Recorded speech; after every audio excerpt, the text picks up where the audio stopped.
You guys can feel free to chat amongst each other if you like. It's up to you. I'm just getting things set up on this end. Cool. I'm sure people will be tuning in soon. Oh, I might share the link actually. All right, so just so you guys know each other, so we got Craig. Hey, everybody. Hey, Craig. Chicago-based. Toby, have you met anybody that's on so far, Lauren or Craig? No, I haven't. Okay. All right, Nice to meet so you then we guys. got Eric Chanteau, who's Hobbs 2485. He's the guy with the right there. There he is. He's based in Toledo, Ohio area. And then Lauren Bath, who you're in Melbourne, right? Or no, Sydney. No, Gold Coast. Gold Coast. That's right. Well, isn't Gold Coast a region? Or is that Well, like it's a city. It's a city, okay. yeah. The capital city of my state is Brisbane, and Gold Coast is the second biggest city.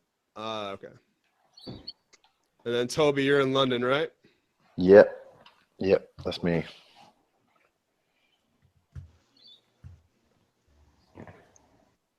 Who's wearing the Instagram t-shirt? What does it say? That is Hobbs 2485. Instagram goals, deer photos, tree photos. I can't see the bottom one. Nice.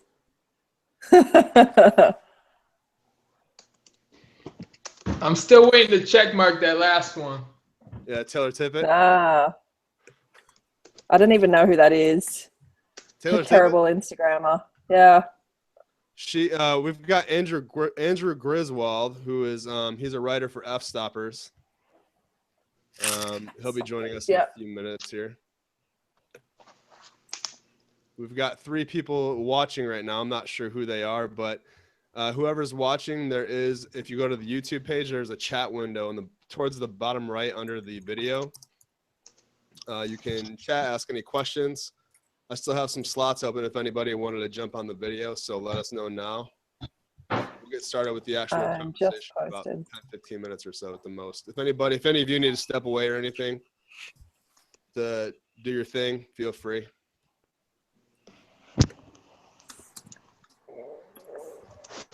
Yo, what's everybody's Twitter handles? I'm Lauren EP Bath. I was typing you in, and I'm like, where's Lauren EP Bath? Yeah. There you are. Toby, I have yours. Cool. I think. Who doesn't have Toby's? I don't have Toby's. I don't have anyone's. I barely use Twitter. Toby, it's I'm busy. Toby is Toby Shinobi. Yeah. At Toby Shinobi. You guys have to forgive me. I'm so tired. Like, yeah, it's about 12:30 where he's at, so we're gonna be gentle on him. I got in from Ireland yesterday, and it took me 40 hours of travel to get home. That's crazy. 40. That's got to be a record. That was fucked. How do you 40? So. Oh well, I had to drive down from Belfast. Well, I flew Dublin, Dubai, Sydney, Brisbane. So there was lots of driving on either end, and I had a 9-hour transit in Dubai, which was totally awesome. I watched the debate, some of it. Oh, did you really? Yeah, was on in the lounge. Interesting to you guys? Yeah, fuck yeah, Donald Trump. Oh my god, super interesting. Interesting is a way to put it. Yeah, that's a word. Yeah. Yeah, the whole show was quite entertaining.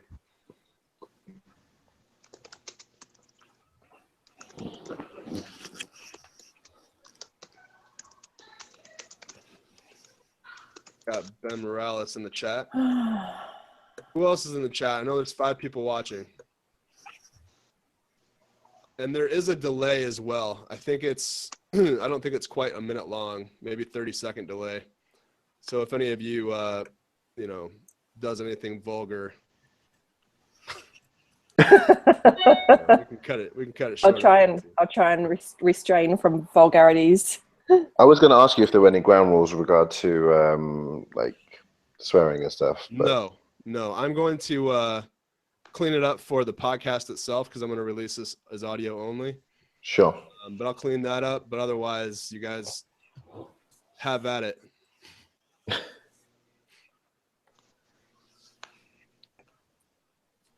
We have 7 people so far. I think a lot of people were confused on the time zone thing too. A lot of people thought, so we had some people at the last minute realize the time zone that they were in, it wouldn't work for them. So we had some people that had to jump out. We've got somebody just jumped on. Hey guys, Is this the Grizz? this is the Grizz. Andrew Griswold. Look at him. Clear video and everything. Hey, good to meet you, man.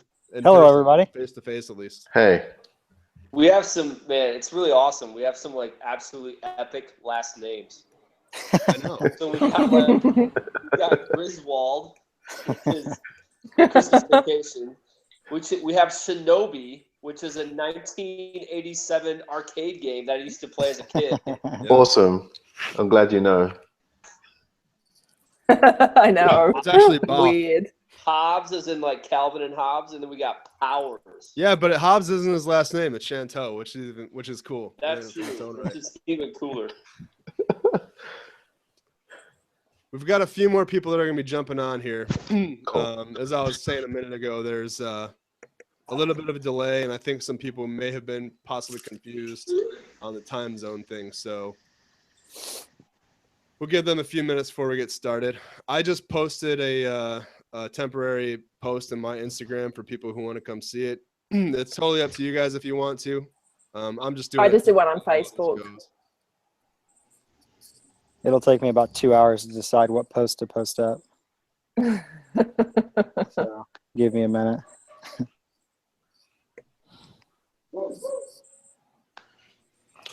So Andrew, we've got Toby Shinobi Awesome. over in Bath. We've got Hobbs 2485 and Craig Hensel. Awesome. Hello, everybody. Hello. And I'm trying how's my it going? hardest to get Taylor Tippett on.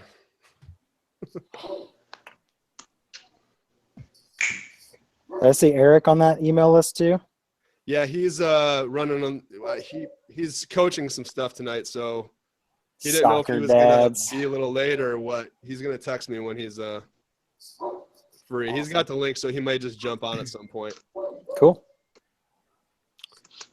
And then also same with Emily Thomas, who's in Seattle. She goes by Emmy Toms. She's running a little late possibly as well. Cool. We've got Bars, who is San Francisco based. He's looking for a room to do this in actually, so he should be on in a few minutes. Yeah, I found my backyard pretty easily. Yeah. So sorry for any crickets or random dogs. And we've got Kat Westerman, who is driving, but I think she just doesn't want to be on video. It's like we have Adam coming in. Ooh. Adam Decker, yeah, Adam should be. I sent him the invite. Cool. I think this is working. What's that? Working okay? Having trouble getting on. There he is. I can hear you. You see me? Can't see you yet. Here we go. That work? Oh, there small for you a second. There he is. All right, so we've got a few people on. There's a few people that are running behind. We'll probably get started in just another minute or so. Adam Decker. Yeah. I'll introduce you to everybody. We've got Andrew Griswold. He goes by the Grizz. The Grizz. Craig Hensel. The Craig Hensel. Right. Thanks, man. We've got Eric Chanteau, who is Hobbs 2485, who I talk about on almost every single episode. Pretty much. We've got Lauren EP Bath and What was Toby that? Shinobi. Lauren, okay. For those who don't know Adam is a wine country photographer in Napa Valley, right? That is, well, Sonoma County. Okay, I mean, Oh, in yes, Minnesota, all over the so I place. think California is basically the same. Napa is recognizable. Warren, what's your Warren? There you are. Woo-hoo. I'm gonna try and get Kat Westerman. Toby, you know Kat. Maybe you can get her, convince her to be on video. I'll try. Let me text her. Is she driving now? She said she's driving. I'm texting Eric I currently. just also sent her a link.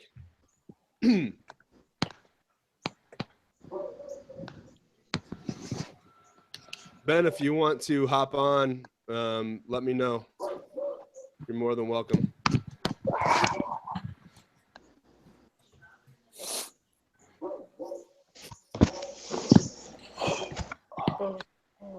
Whoa, lots of yellow.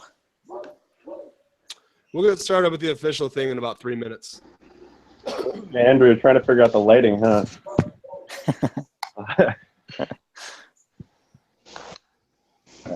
More natural light here. Yeah, I'm running out of natural light here. Oh. And this is what all your guys' couches look like. This is awesome.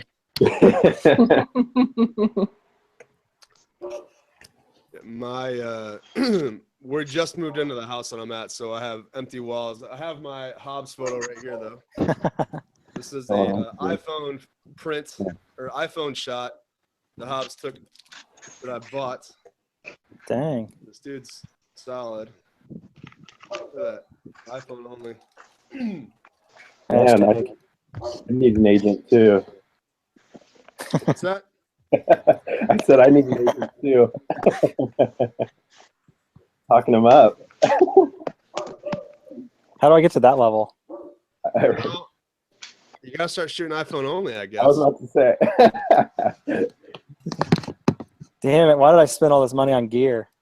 That was stupid. You know, once you master it with your iPhone, you're all set. He Yeah, I must have skipped stepped that away. You step. still there, Eric? There you are. I'm there. I had to switch to my phone. My iPad was horrible. Well, I'm gonna kick your old one out. All right. Well, I'm gonna go ahead and get started. Hobbs, I was just talking you up a second ago. Nice. Believe it or not. Keep it going.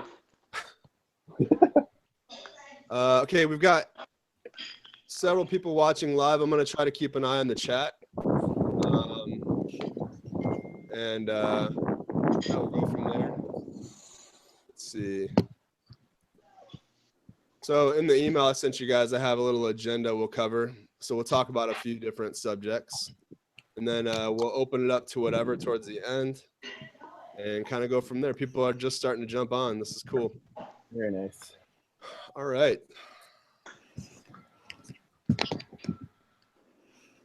Oh, we're getting a house tour. All right, here we go.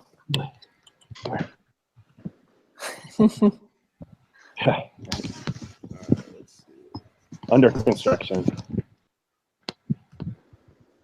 All right, so I know I've already introduced all of you guys to each other, but let's go through introductions. I'll let you guys talk each other up or talk yourselves up to anybody who's listening.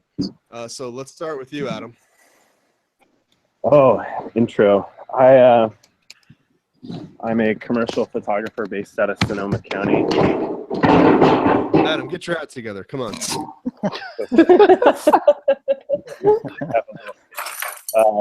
Commercial photographer based out of Sonoma County, mostly wine industry photography. And I'm at Adam Decker on Instagram. Awesome. Andrew, how about you? It's me. By day, I have a day job, sadly. No, I'm a designer by day, art director, and social media specialist at an ad agency here in Indianapolis. And then freelance photography, commercial work mainly on the side, as well as a senior writer for fstoppers.com. So I stay Instagram handle is what?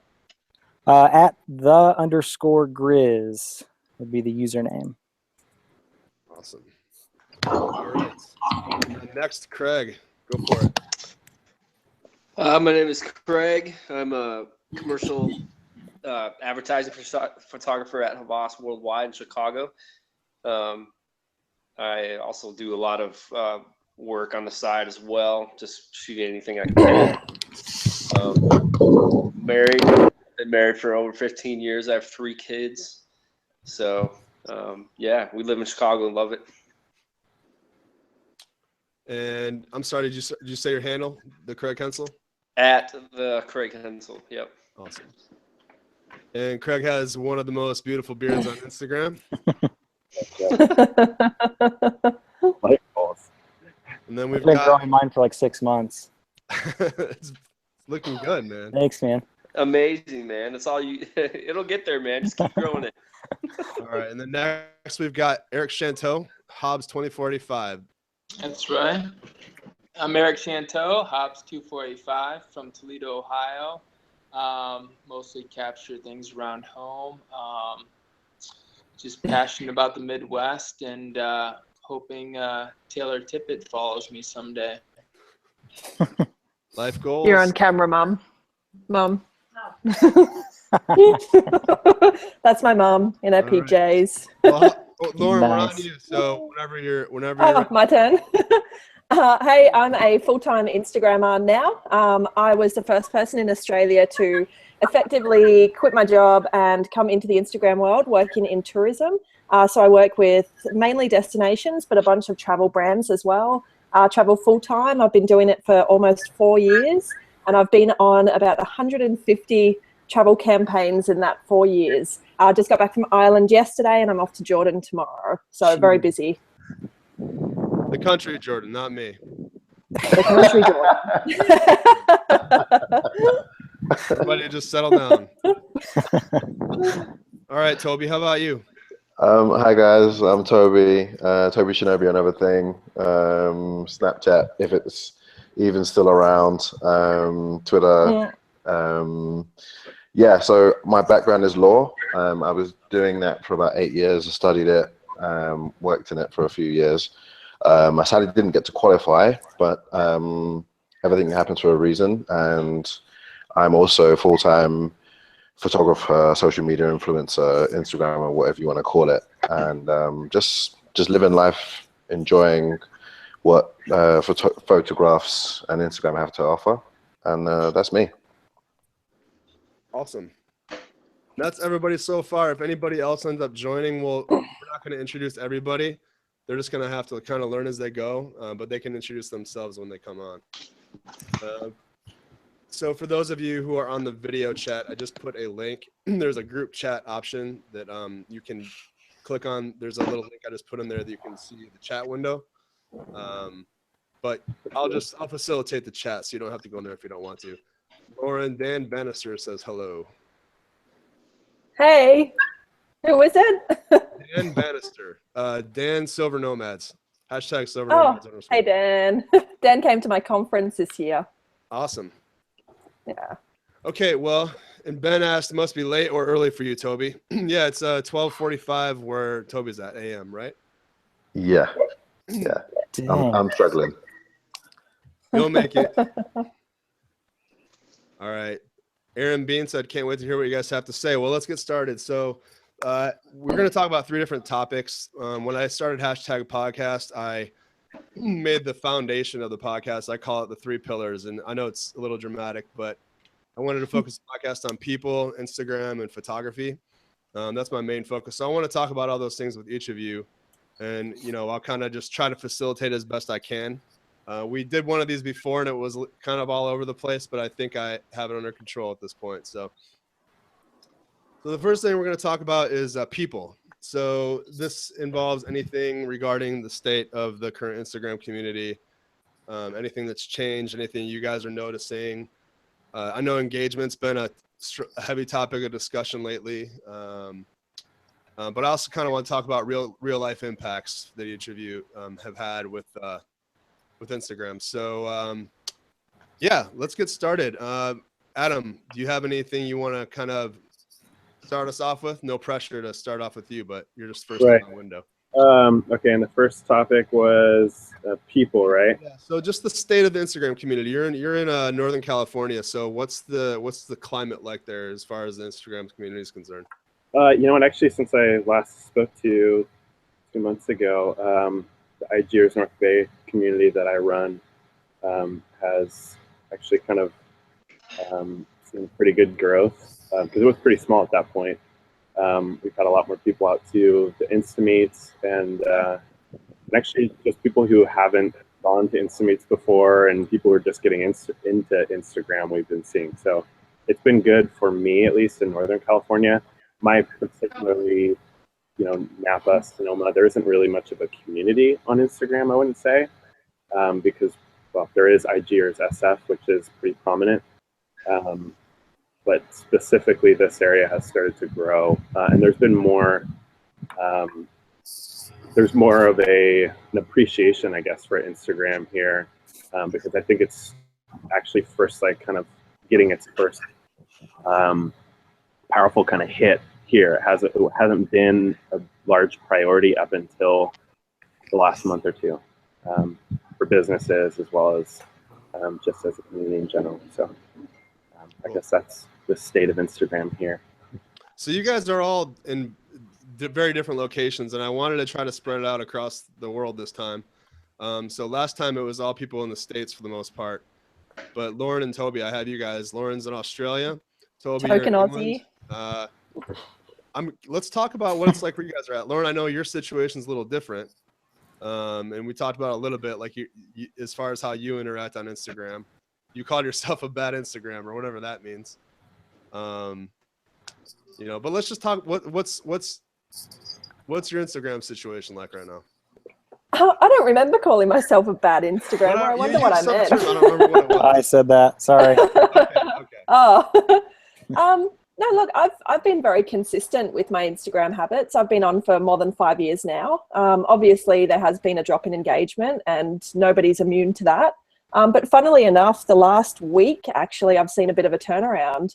I've gotten my first picture with 10,000 likes in, God, probably 18 months. And I've finally started picking up followers again. So getting a little bit of traction.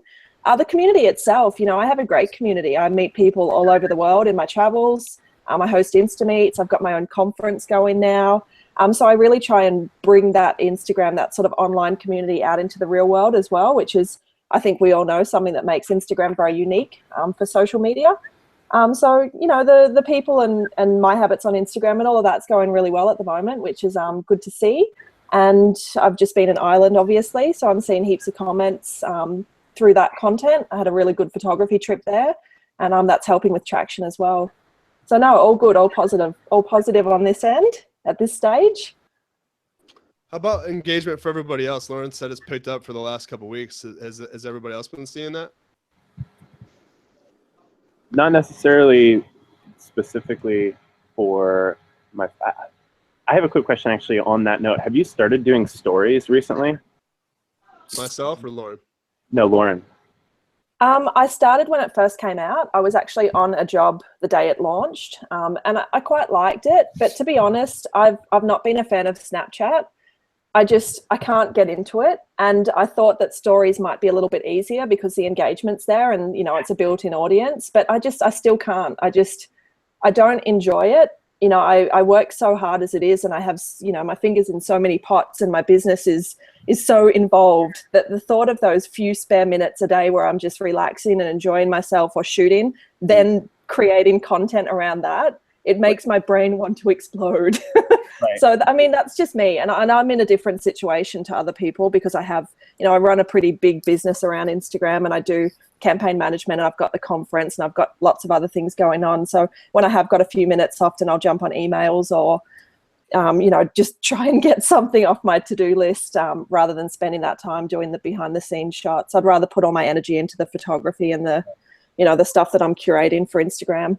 The reason I ask is I've heard from multiple people here as well as in the city, and it's affected me pretty heavily, is for some reason my stories will affect what kind of, and maybe it's other factors, but I feel like if I post like some stories and everything, I get a lot more response to the photos I post. People snap them through. something cool that I'm doing, and maybe they take that as like a, you know, I should see what he's posted recently in case I just for some reason scroll through. And they're coming over and check in. Right, and people posting comments on my photos based on my story. Yeah, I saw that. I did. I tried it out for 3 trips. It was Mount Buller, which was a snow trip, Switzerland, and something else. And I was getting people coming onto the post and saying, haha, we saw you take this in your story. And, you know, I do definitely see a big benefit to the stories. And I know from a business sense, from a client perspective, I know that it's valuable to do this, but I just don't like it. You know, it's just not my thing. It's too time consuming. It's too much to do that on top of everything else. I never say never. I might pick it up again. And, you know, I definitely know it's beneficial, but at the moment I haven't been doing it much. How about you other guys? I know all of you, I follow all of you, and each of you use it a little differently. Who else wants to chime in?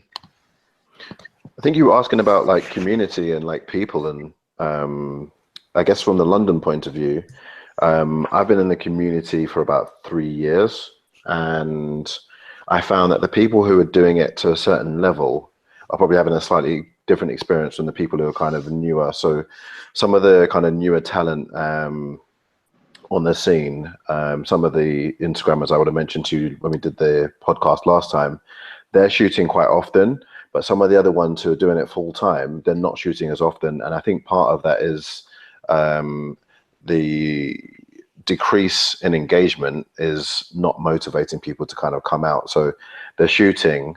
Sometimes I have to admit, this is myself as well. A lot of the work I'm putting up is stuff that clients have asked me to put up. Not all the time, and it's not the main thing, but often you're spending, you know, 50% of your time either networking, doing admin, or making sure there's stuff that has to be done. That goes up rather than getting time to do the personal stuff.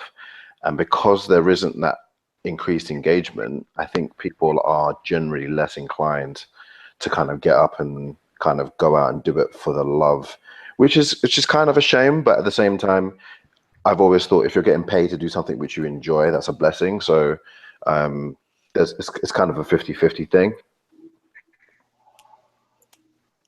Craig, how about you? You look deep in thought. Yeah. Yeah, the community in Chicago is like always doing really well. It's one of the most, and I haven't been overseas yet, Toby. I'd love to like come and visit London someday, or even Australia. You're welcome whenever. Just kind of experience. Come to Australia. Those parts of the world. Indianapolis is really nice too. Yeah, I've been there, man. And then we were just in wine country last year, man. We were in Napa. It was awesome. It's pretty lame, huh? Yeah, but no, I mean, when people come to Chicago, they say like, "Oh, this is one of the most supportive communities around," and I definitely don't think it's lost that. I think the interesting part is you've like in our area, and maybe you experienced this too. You have these like Instagram veterans that have been around for a couple years now, and what I've always seen happen is those guys are still somewhat involved, but you have this new kind of generation of people that have just picking up photography or have just picked it up like shooting more like mobile, and they want to get into the community more. So it seems like every year, every time I go to a meetup in Chi, or every time I go, there's always these new people that I have not even met yet. They're just brand new. Some of them have like migrated into the city, and some of them haven't. As far as engagement goes, I personally, I try not to like pay too much attention to that. Although I have noticed like engagement has like, at least for me, it's gone down a little bit, but it's still doing really well. I had some random photo like you, Lauren, like it hit like 2,500 likes for me, and that was like kind of a big deal. And I hadn't hit that probably in like a year, you know. Yeah.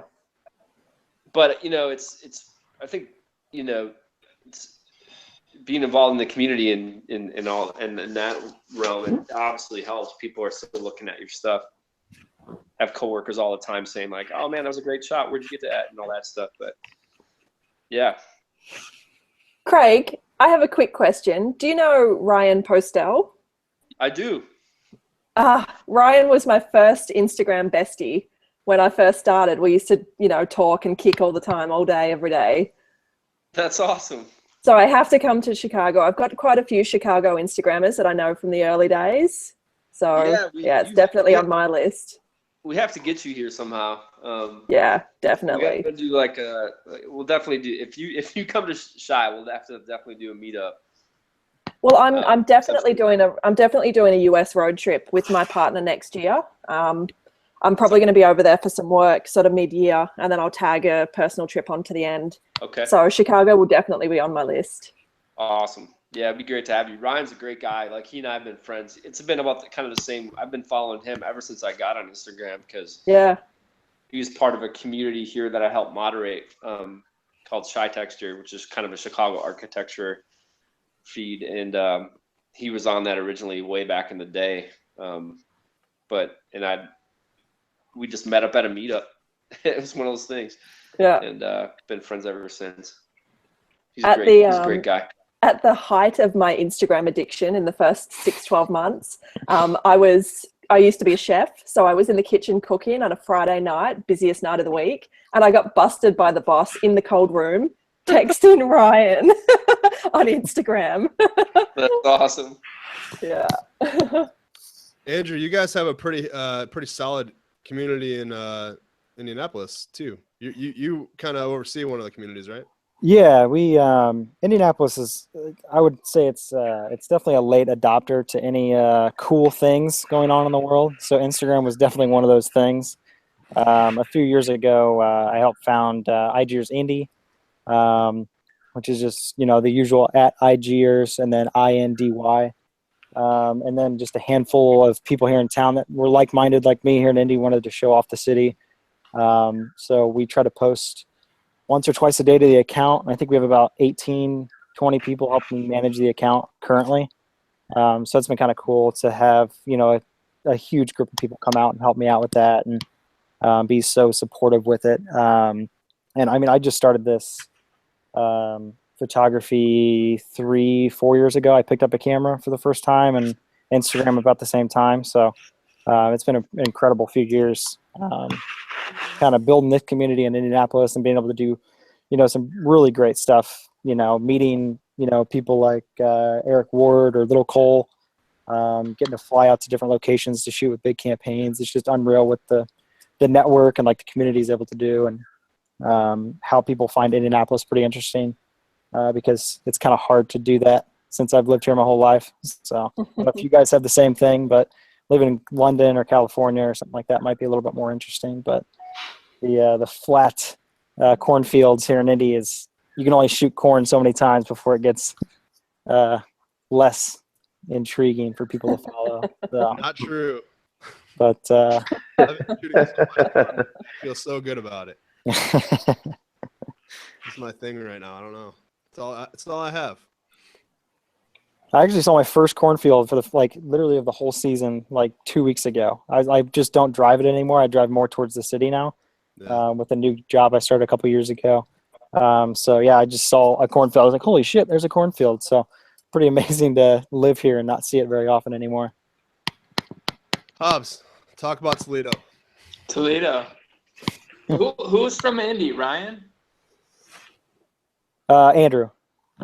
Andrew. I'm actually, Little Cole and I are going out there next weekend, or this weekend. Is it you guys coming out? I knew Eric was coming out. I didn't know if you were coming out too. Yeah, so it's the same thing with me. I mean, I was at, if you follow my feed, I go to a park that's 4 blocks from my house almost all the time, and I'm actually struggling right now because I literally can't get out before work anymore. So it's been like a brutal time for me right now, and I'm dreading the winter. But I met a guy out there last week from Indy, just walking, and he's like, "Hey, Hobbs," and I still don't get used to someone calling me Hobbs. I'm like, kind of double take, but that's awesome. Yeah, and another guy from up in Michigan came into town, kind of in the same area, and I couldn't meet him out at the park, but he said, hey, come meet me uptown, my city, Maumee.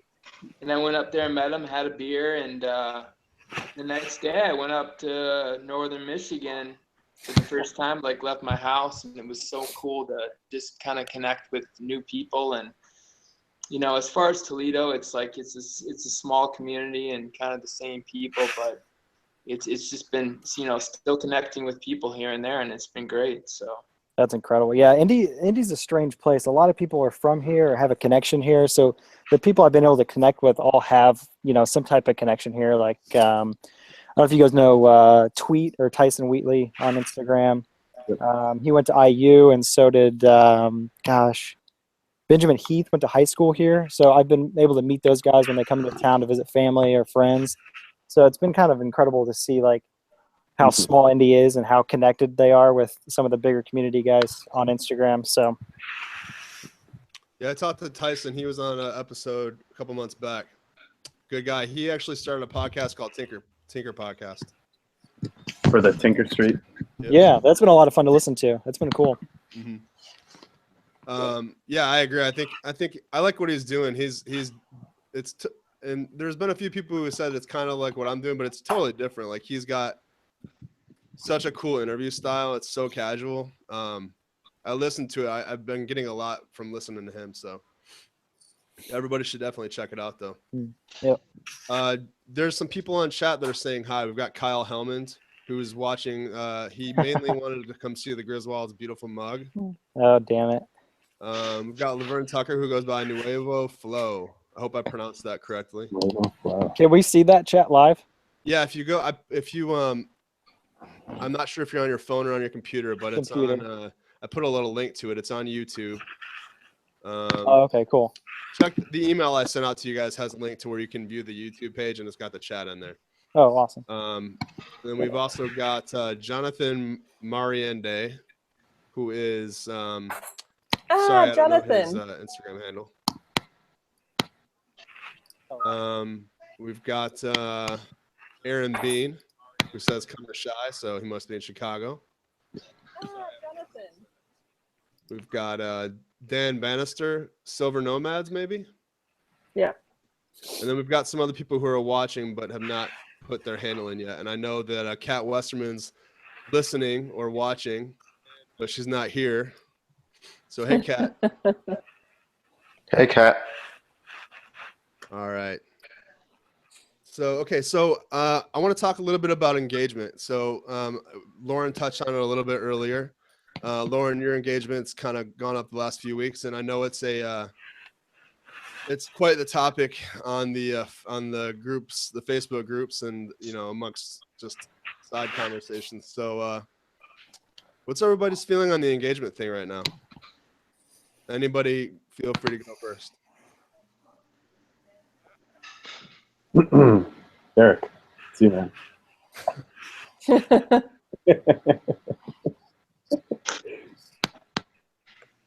I'm still in the hundreds of likes, so anybody else want to go first? I'm with you. I'll go first. I haven't really chimed in yet. I'll go first. I have probably the least amount of followers amongst any of you. I definitely have the least amount of followers amongst all of you, but my engagement is pretty consistent. I can expect between 1 and 200 likes and 5 and 20 comments on every post I do. I do it at the same times every day. But at the same time, I'm also not, I don't know. I'm not really trying to get a massive following. I think my intentions are a little different. It's a little bit ego and, wanting to satisfy my own, need to make sure that I'm putting out good content. That's really what I kind of use the likes and engagement to measure. But also there's people that I've become close to, some of you. I don't know. That's what I use engagement for. So it's a little different for me. I don't have, I'm not really working with any companies right now, and I know a lot of you are, and that, that matters with them. So your story is going to be a little different than mine, but I think engagement's fine right now. Maybe because I have a lesser number of followers, I couldn't tell you. But well, Jordan, you mentioned something just now, which I think is quite relevant. Actually, you said you use likes to kind of determine what's good, and I think for most part, pretty much every Instagrammer at some point, if not most of the time, has used likes to determine what's good. But I think just recently it kind of dawned on me that likes more so determine what's relevant as opposed to what's good.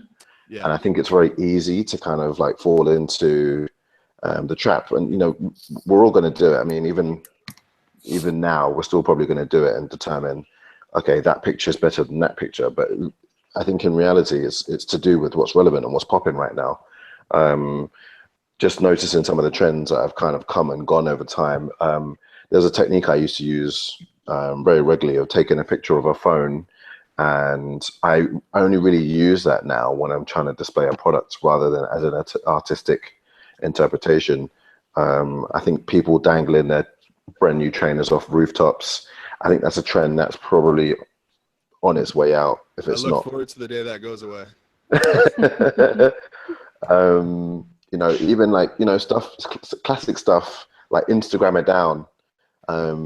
You know, there was a whole period when, you know, you get a bunch of Instagrammers like, can you lie down on the floor, please? And I was like, oh, We're bringing this all really? back. Right? We're gonna bring all this back.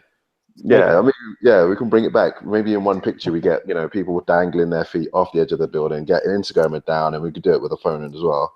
And just, you know, so I think the main thing is to, with engagement, I think, again, it depends. Like you said, it depends on what your kind of, your end goal is. For me, my goal was never to have a massive following. A massive following does help what I do, but it was for me to have the right followers as opposed to a massive amount of followers.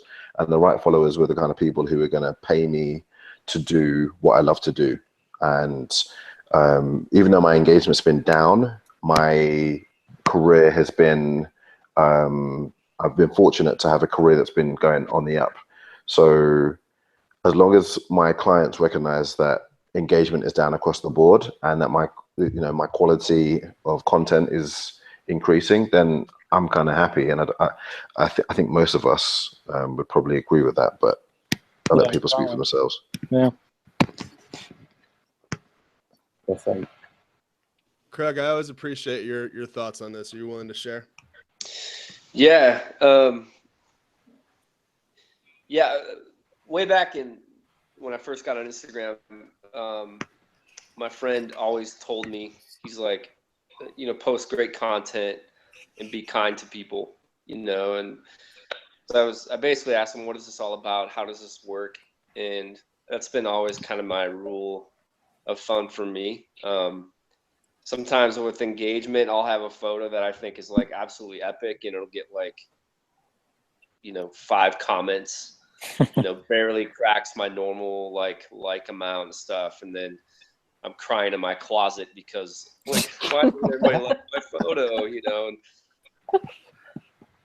I think for me, I've had to look past all that and just be like, I like what I shoot, you know, and I like what I work with. I do notice when I post, it's usually when you post something super unique, at least for me, this is what happens. If I post like a crazy unique shot that I haven't shot yet, or maybe it's just something that's really, everybody's work is original, but I post something that's really fresh, that's when I'll notice like a massive spike in engagement. I'll push like 2,000 likes, get like 60, 80 comments or whatever. And then I just know, like, it isn't necessarily an affirmation thing or a value thing. I just know that I posted a piece that people were really into. And I think Toby, even what you said earlier, just it posted something that was really relevant to people in that moment, which was really cool.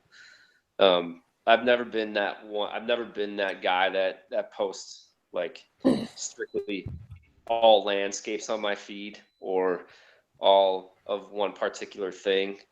I'm so manic when it comes to like how I shoot. For instance, I had shot like a ballerina a while back, and I'm like, I want to try to be like Omar, you know, from New York. No one's going to be like Omar, but like I had an opportunity to shoot a ballerina because my wife works at a dance studio. And she's like, hey, can you come out and shoot? I want to do some like senior portraits and all that kind of stuff. And so we went out and spent about 4 hours in the city of Chicago, just jumping in different places. And And I felt like, oh, this is actually, after I got done, some of these photos are like my best work I've ever taken. And I remember posting the one shot right away, and people really loved it. So to me, it's just engagement. It goes back to that core value that I was taught in the beginning: post what I love, post great content, and be kind to people. Love on people well, and they're gonna treat you like you want to treat them. So, anybody else have any thoughts on all that? I do. Laura, what's up? I mean, I could talk about this topic all day. I'm in the pretty unusual position of, because I've been doing this as a career for nearly 4 years, and I've always done a report for my clients with the travel jobs. So I actually have a count of my likes from every job I've ever done dating back 4 years, which not many people have. And I know my averages, and I know what sort of likes I was getting.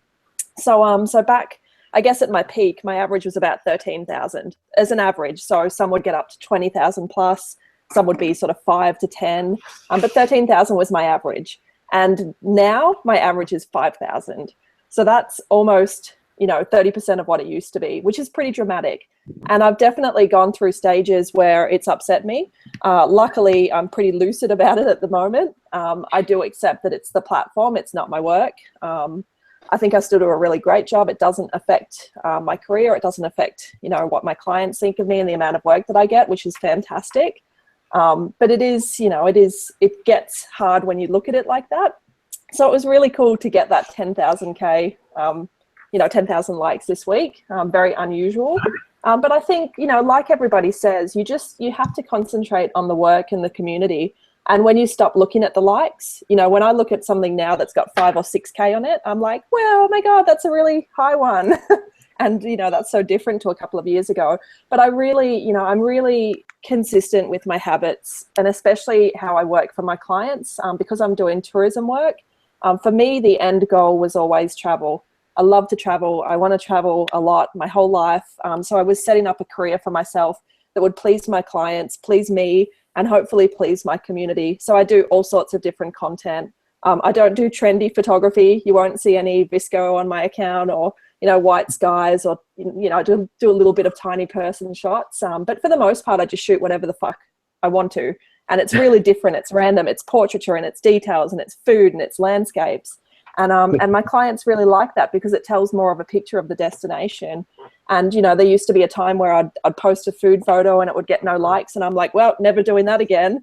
But I don't worry about that anymore. Even if it's not getting the likes, I think that people travel for food, and people travel for people, and people travel for culture. So I like to be able to do that. I like to be able to showcase lots of different things regardless of the likes. And my clients are really into it. And the people that like it are the right sort of people. So I think definitely, just concentrate on, like Craig said, be nice to people, post good work. I'm always working on improving my photography. I've just had a pretty strong photography trip for me in Ireland, because it was, I got great weather and great conditions, and I had lots of time, which you don't always have on these travel campaigns. So I'm feeling pretty good about that, and just, sticking to those core values and being consistent. And, Instagram has its ups and downs, so you just have to roll with it. Anybody else have any thoughts on this before we move on? The same boat as you, Jordan, because I don't have a huge following, 3,300 or something around there. For me, I've noticed, it's actually, I think it's interesting because since I don't have that large of a following, I have a pretty good, foothold in understanding of when people will see my photos. Whereas if you have a huge following, sometimes you can't really get a good eye on, what is actually bringing people to your photos. So like you guys probably have your photos featured here, there, everywhere, because they're getting so many likes and so much attention. Whereas like I posted a photo right before the debate, and it just exploded because everybody's on their phones and everybody's tweeting, and so they're on their phone and they get a little notification, or they check their Instagram real quick, and I just noticed, it's like, oh, that's the most likes I've gotten in a while. I wonder why that is. As I'm listening to the debate, just kind of connecting the dots there, or understanding when people are going to be seeing your photos. I feel like there was a slight downshift in, total likes, I guess, per photo as soon as the summer started. But that, I mean, you kind of have to think about it. It's like, okay, well, there's a lot of people going out and doing a lot of things during the summer. I noticed that in June, kind of a slight downshift. But occasionally, under circumstances like that, I've noticed incredible upshift in how much attention different photos have gotten. So I think a lot of it has to do when people are actually on their phones and how that's affecting the total kind of viewership. I don't know, that's just my thought. Do you guys find oh, sorry, go ahead, Craig. No, go ahead, man. So do you guys find, since the algorithm changed, there's been like a shift in engagement? Do you think that is why, since it's no longer chronological order? I've noticed kind of like, I saw a downswing in, likes and comments and engagement right around the time, probably about a year ago, but right around when stories came out, I like immediately thought it was the greatest thing to happen, because I absolutely hated Snapchat for like many reasons, but the UI was just really bad. It was really difficult to learn how to use, and I was really late adopter. But the idea was genius, like sharing those little tiny snippets of things that aren't so, concentrated or so like developed or edited or, fine-tuned like our photos on our feeds. So it was kind of a new way for me to share experiences on top of the photos so people could see context for what I'm shooting. But like the engagement itself just kind of dropped off for a little bit, but now I'm hit or miss. It's like either get 100 or 200, and then I'll get 600, 700, 800 likes on a photo. So I don't know if it's different for this region or like parts of the world or what people are posting. I think it was a couple years ago, I kind of stopped caring about exactly what I posted. I stopped following trends and, popular feet dangling from buildings or whatever. But I kind of more focused on things that I enjoyed, like I did when I first got on Instagram. And I've seen just a much higher quality of work. My body of work's gotten a lot better. I've been able to work with a lot more clients the last couple of years because of it. And somebody made a cool comment in here, Jeff Spackman in the chats. And it's kind of like what Lauren was talking about. It's, I think it was Lauren. He was saying, like, don't shoot for Instagram or, a platform necessarily, but shoot for clients and you'll always have a job. So being able to shoot, for yourself or for your clients, or having a goal outside of a set platform that feeds you that ego or feeds you those likes or comments or whatever. Maybe it's just that, the fact that you can shoot for yourself and then build your work from there versus waiting on the next, great photo series where you can just post nothing but epic landscapes after epic landscapes, hoping for like more likes and likes, when in reality, you're just sitting there posting the same thing over and over again. Trying to change it up and trying to expand your, your work, your portfolio of work, so it's more diverse or more, eye-catching. Like I think it was Craig, you post up something completely different and people love it, or something so unique that's not in everybody else's feed, so they're scrolling through and they see something really unique. That happened, I think it was last year was the first time Indy realized that there's like a, New York has the hinge gate where you can like see perfectly down the center of like the streets, and the sun sets in the middle of them. You guys know what I'm talking about?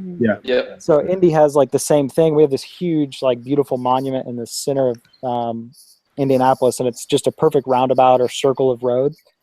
And in the center is the monument. So it lined up, and at the same time, a handful of us learned about it a couple of years ago. And I think that unique, that memorable shot that people here in Indianapolis know about, and people, that visit know about, we just all shot it in the same way or same, vantage point that nobody had ever seen before. And engagement just spiked for a lot of us because it was so unique and so different. Especially for Indianapolis, a lot of the people here in town were like just blown away by the photo and how we were able to find that, location just to see it from a different angle. So I definitely think it's just a few different factors, but shooting for yourself and shooting, outside of just a platform and always feeding that, that need for a great photo over and over again, or a great landscape is just, Yeah,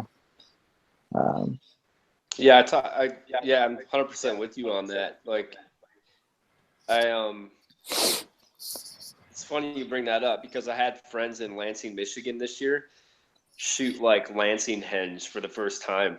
Because I we're in tried doing Chicago. Mankato henge this year too. Yeah, right. It's the henge. It's everywhere. In Chicago this year, it's like this is my third year shooting the Chicago henge, and it's the same thing. The sun comes super low on the horizon and whatever. Yeah.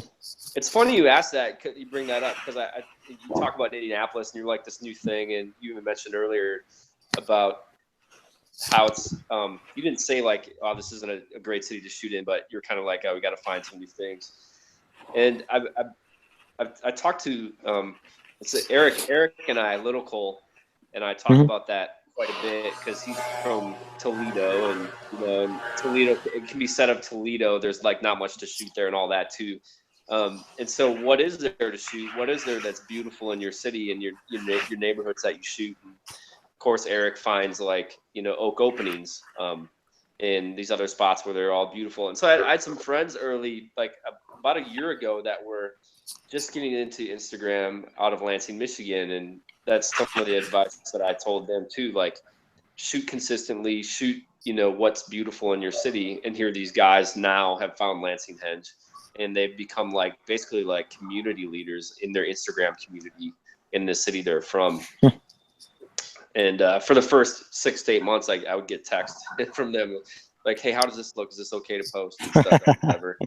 But it's been a joy. I mean, this is what community is all about. It's a joy to watch them like start this community, and all of a sudden there's more and more people rising up out of there. And they shot over a group photo the other day that had 20 to 25 people in it. Pretty cool. And then just back to earlier about like consistency and stuff. And, I think I've chosen like my times to post. I post at 10 p.m. almost every night. On the weekends, I post at midnight. And this kind of answers your question about the chronological feed. I honestly haven't even noticed that at all. I think mainly because I try to swipe through the first 15. If I'm sitting down in the morning before work, 20 to 25 photos and just comment and engage and all that kind of stuff. But I notice when I post at 10 o'clock at night, or I post at, on Fridays and Saturdays especially, I'll post at midnight. And I do that because people are just getting home from their bars, or they're getting home from outside, or they're just about ready to go to bed. Your and, photos look extra want them good to when eat people out. are coming home from the bar. Yeah. When you look at them with one eye. Here's the thing. The one thing I notice is especially when I post at like midnight, is that at 8 in the morning, like 7 or 8 hours later, my engagement is almost as good as it was in the first hour, because people are getting out of bed, at least in the US, in the central time zone and all that, and they're kind of thumbing through photos and all that. I think the big thing that's helpful for community, especially for people like me, I love to see like people post at the same time. So I know I have certain friends in my feed that post at like 10 p.m. every night, and I know I can count on like their photo going up at the same time, and I'm ready for it. Anyway. That's a good point. I think that's really interesting. I think I see on people's feeds, like you can now see like the time when they posted it. And I just scrolled through it. It was a terrible example because it showed like 1 minute ago, 5 minutes ago, 4 hours ago, 2 hours ago. So it all looked like it was all within the last 6 hours or so.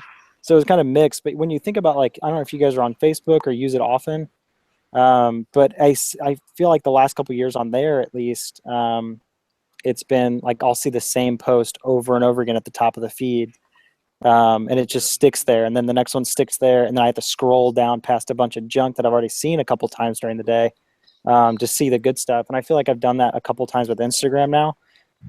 So it kind of spoils that, idea that I'll see my favorite guys in the morning and my favorite guys at night. I'll start to see night shots in the morning, and I'll see, morning shots at night. So it's kind of interesting, but I do know that I think the window is, a 6 hour span, because I've never seen anything say 24 hours ago or 18 hours ago. It's all been within, a 5-6 hour span. But I would agree, like posting at 10 o'clock or midnight, at least my time here in Indianapolis, I'll notice that I'll get, the usual engagement for the first few hours, and then it'll die off. And in the morning, I'll get a huge spike of an extra 1 or 2, 300, likes. So that's really interesting. All right, so I'm gonna start now. I know that it's late for some of you, so and it's early for some of you others. So if anybody at any point has to jump off, no worries. We're just gonna keep this going, and then we'll enough to get through the 3 topics that I sent out. So no worries if you have to go. Just want to give you guys that okay now, so you don't feel bad. Hobbs was having connection problems, so he dropped off, but he may come back. All right, so now we've talked a little bit about Instagram. Now stories, like I said, everybody's using that a little different. We've got feature accounts are the thing now. I mean, maybe it's always been that way, but it seems like all I see is feature accounts and people trying to get featured on certain accounts. What are you guys using? Is growth even a concern for you anymore? Or, and if it is, how are you actively growing your following?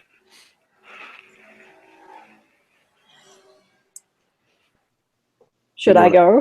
Go ahead. I actually haven't gained any followers until this week, since the start of the year. But I think that what's happening, are you guys still there? Yeah, we just really quick. The video cut David out. Leon just joined. He's a San Francisco-based photographer. There he is. Can you hear me? Nice. We Yeah. can hear you fine. We can hear. Cool. Sorry, Lauren. That's okay. I think with the growth thing, Instagram has stated that they are cleaning up a lot of spam accounts at the moment. So I think like a lot of people, I am gaining, but I'm also losing at the same rate. So I haven't actually gone up any numbers since the start of the year. And then this week, out of the blue, I've gotten an extra 2,000 followers, which is pretty unusual, but I'm happy about it. Look, I don't worry about it too much anymore. It is nice and it's validating to still get new followers, but I'm very fortunate that I'm so established in my industry and with my clients and the work that I do that I don't really need to keep growing followers to be able to get and maintain the work that I do. So not too concerned, but it is nice to see it picking up again.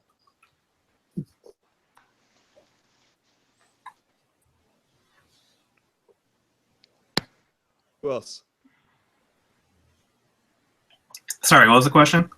So engagement, what are you doing right now if growth is a concern at all for you, what are you doing right now to work that?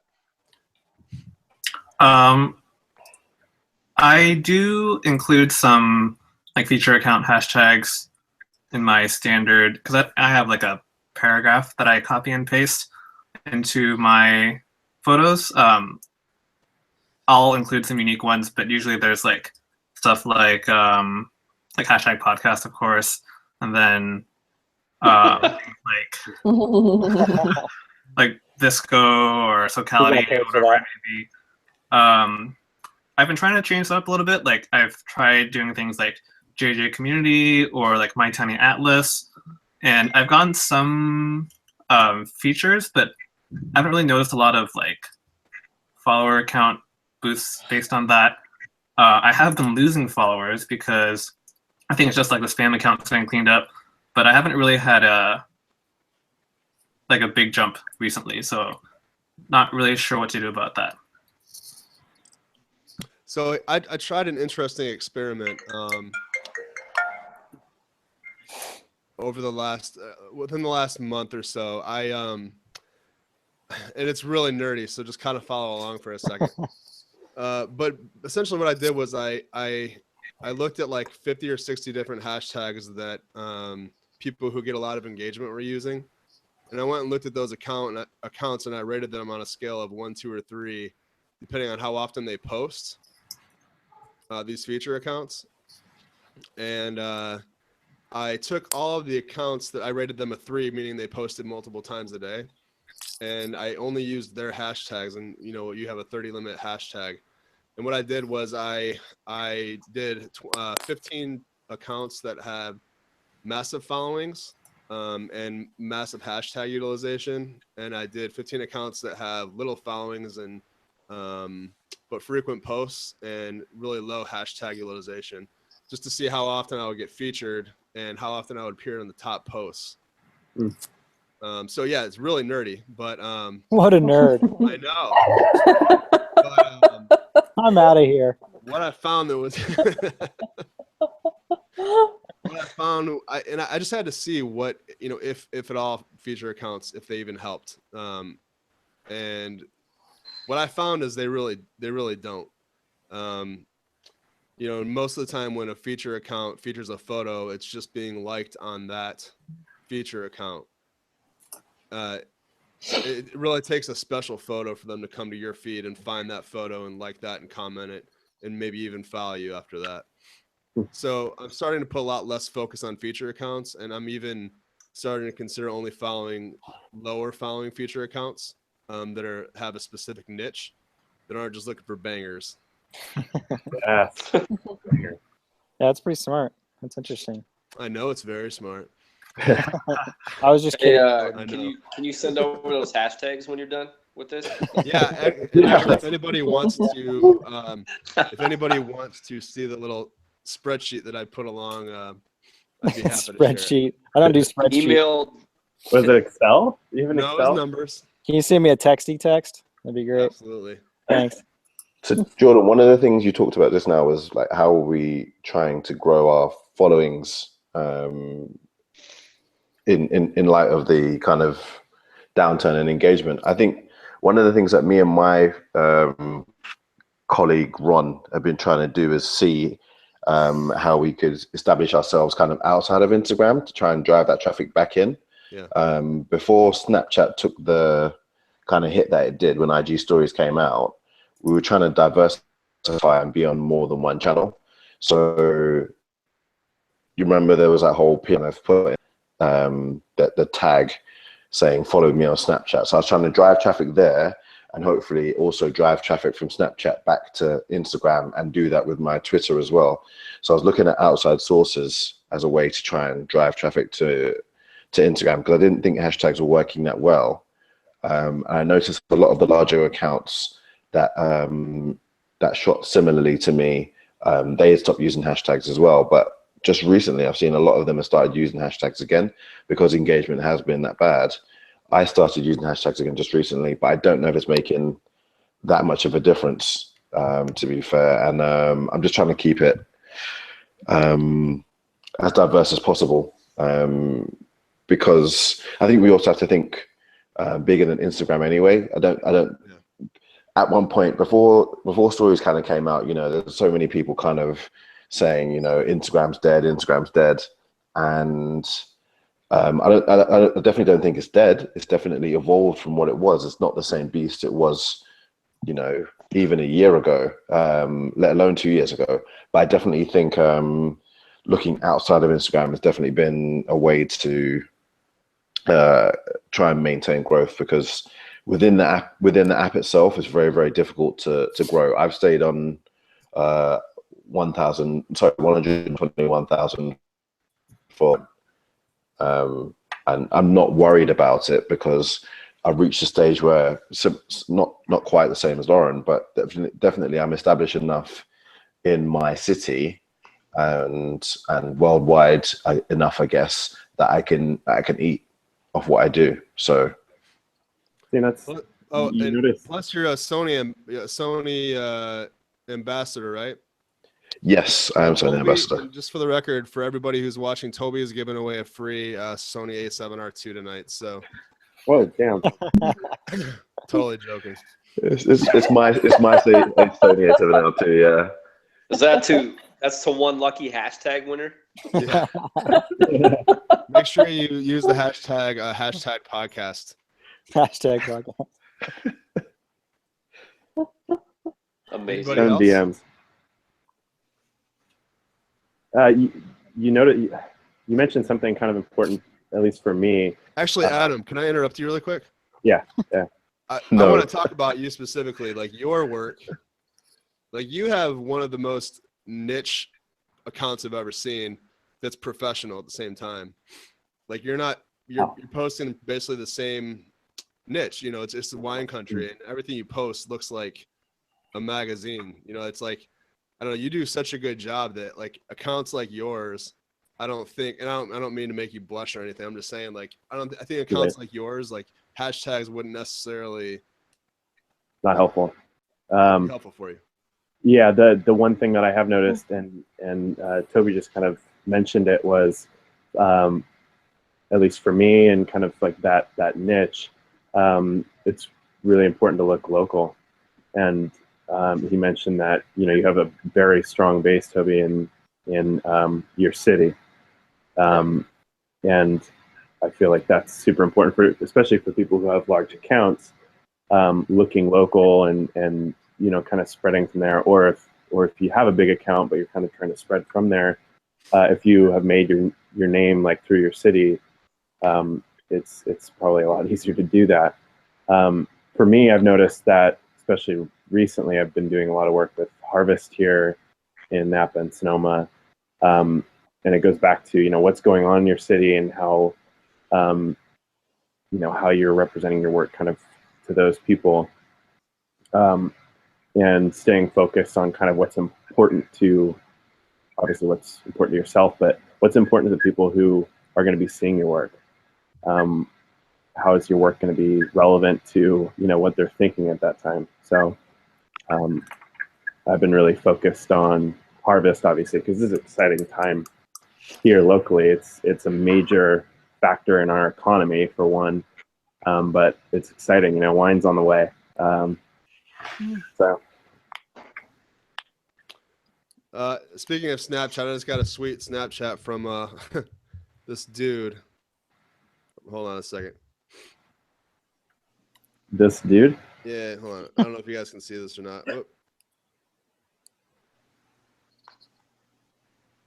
Kanye West was on this. Snapchat fail. That's awesome.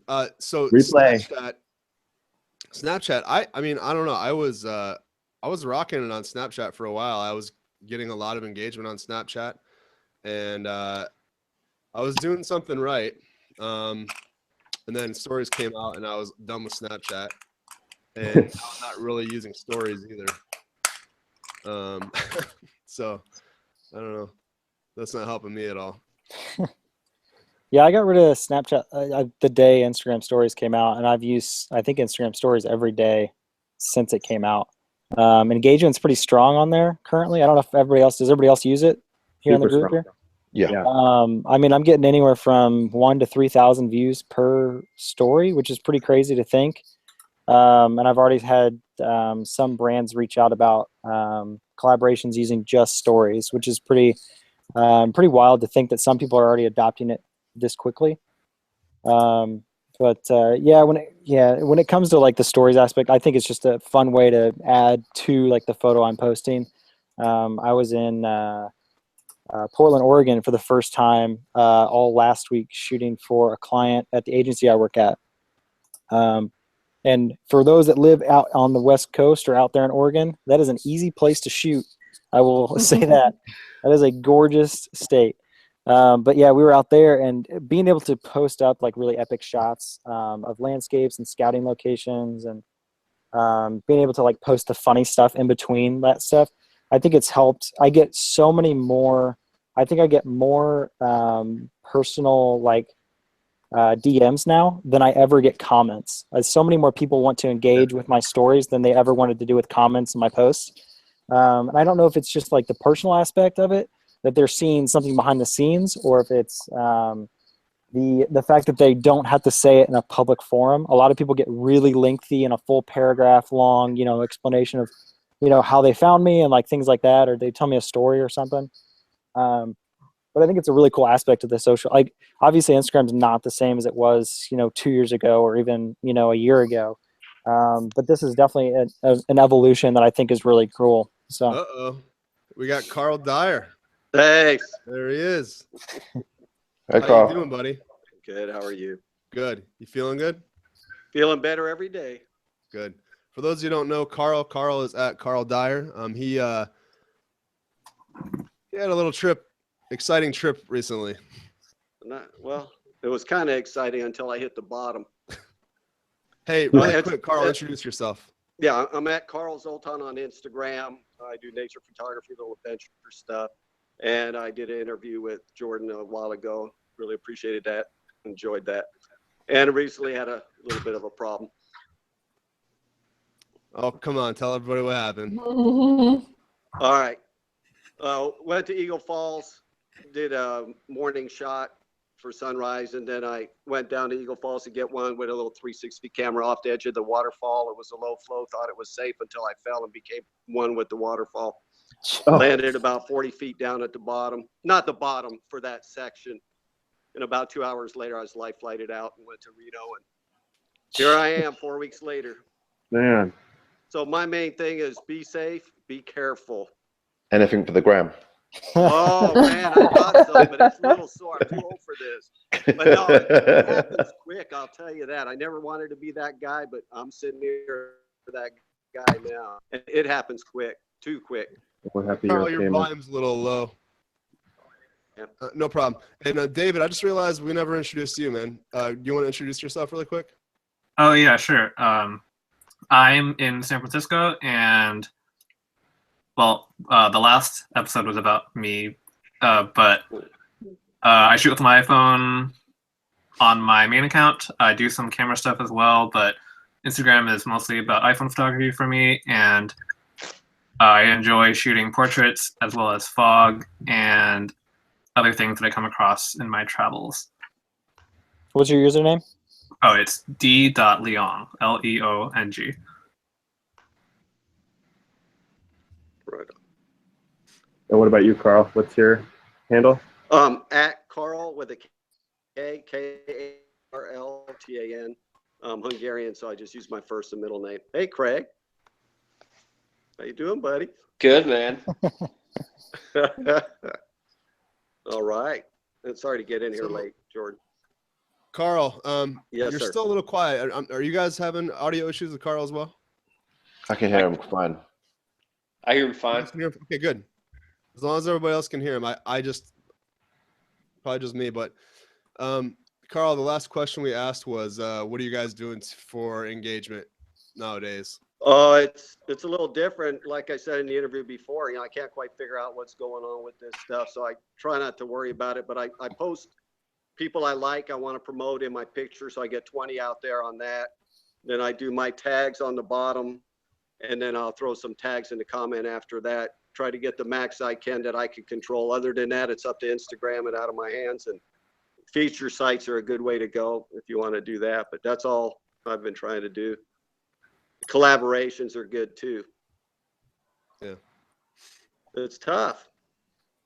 I can't wait for Craig Hensel to post about me next week or this weekend. Or was it David, or who was it that was going with me this weekend? I think he already left. It was Eric, but he dropped off. Eric. Where are I you just going? I just talked to Little Cole. He is in a car full of 7th grade girls. So I might be a little late. Please get him on. That would be great. I wish I was going out there, man. It'd be awesome. Actually going to the opera on Saturday night. Dang. Sounds awesome. Yeah, man. You're getting worldly, Craig. Worldly. It was funny because you talk about brands like we've been involved with the Civic Opera here. Like my son was in it, and I know the social media manager. And so the first time we went, I asked if I could get backstage, and never like go to an opera and ask for something because it throws everything into a mess. Like they get really mad at you. Oh. So this time around, she's like, "Hey, can you do a post for me for this?" And I'm like, I don't really want that pressure of like doing a post, but I'll do some stories for you, And I usually don't even like work for free in that way, but I like to support like civic stuff as much as possible. So yeah, that's what we're doing Saturday night. So there's not going to be any like Red Bull airplane flying for me. That's what the homies are doing in Indy. So everybody that's watching along, if you guys have any questions that you want to ask along the way, we're going to be doing Q&A soon. So go ahead and start putting them in there now.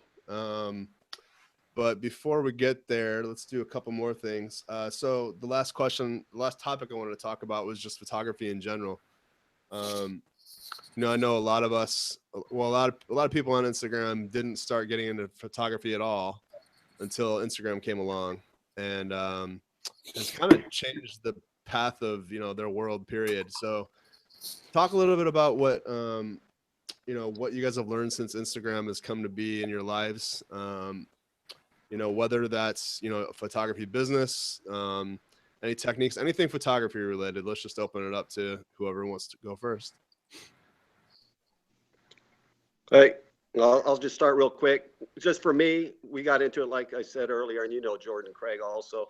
Wife got cancer, and we got into this as a way to get a release, refocus, and enjoy life a little bit more, because everything changes. So we did it for that. And as we got into it, we got further into the photography aspect, getting better equipment and going to better locations. And we just enjoy the hell out of it. It's been inspirational for us. And the contacts, the connections through Instagram really helped us out.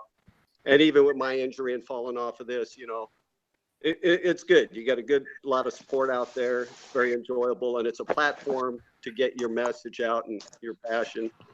Anyway, that's it briefly for us.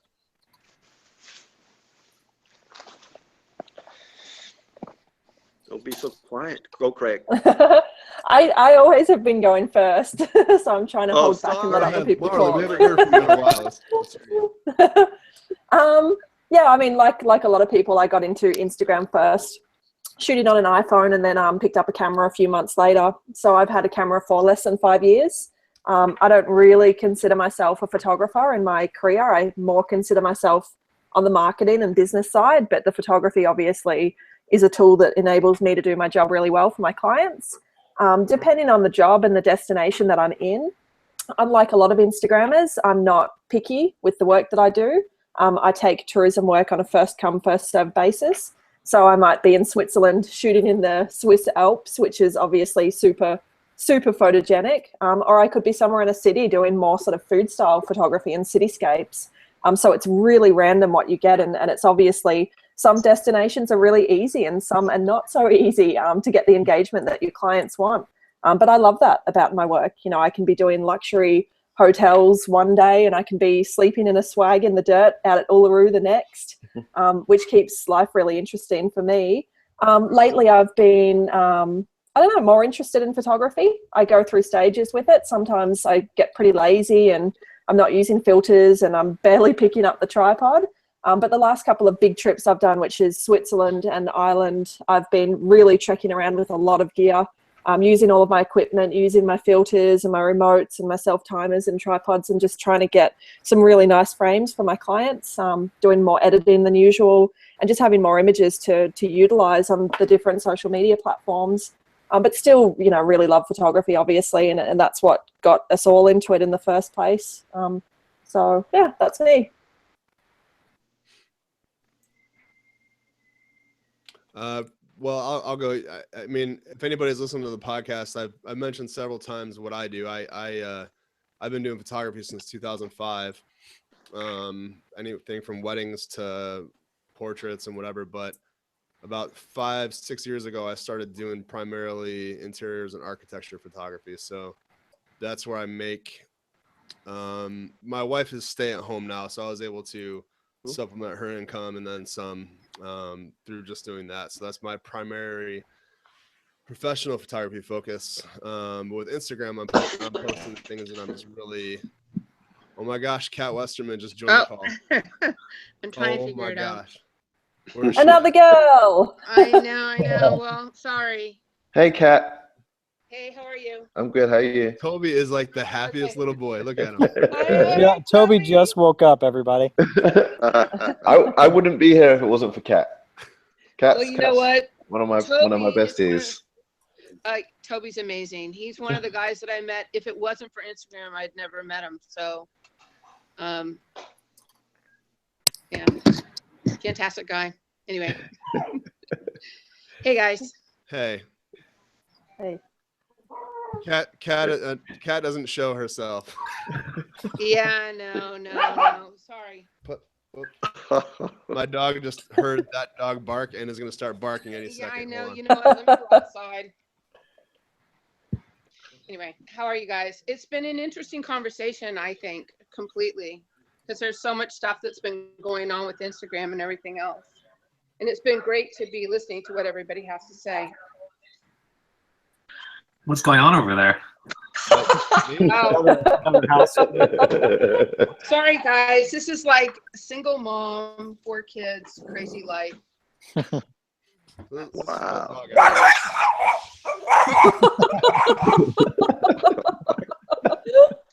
Billy here is losing it. Settle down.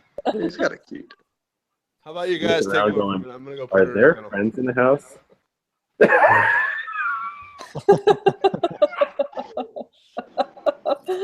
There. Cute. Looking around like, what in the world? Go ahead. Go find him. Go find him. All right.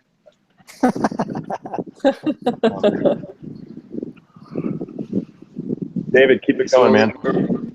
Okay. Yeah, what's the question? When I first started Instagram, I didn't consider myself a photographer. Even when I got like more serious about editing photos and posting photos, like I remember the first time someone referred to me as a photographer, and I was really surprised by that. I think it wasn't until I picked up my first camera and started getting more into the technical side of it that I became more comfortable with the term. And even now, like I'm not professional in the sense that I don't. That's not what I like make most of my money doing. Like people will contact me for odd jobs here and there, but mostly I do it for myself and I don't get paid. But I've gotten like pretty nerdy about all of the technical aspects, like sensor size or like focal length or like focal plane or whatever it may be. Although it wasn't always like that, because it wasn't until I got my second camera body that I learned what metering was. I didn't know what it was before then. I just saw the numbers and I was like, okay, bigger number means this, fraction, whatever. So it was all trial and error. But now I get pretty technical with things. And I've changed gear so many times, like I'm always buying and selling lenses. But I think I've arrived at a place that I'm pretty happy with. And now I can focus more on just getting out there and shooting as opposed to obsessing over what gear to get or the technical aspects of it.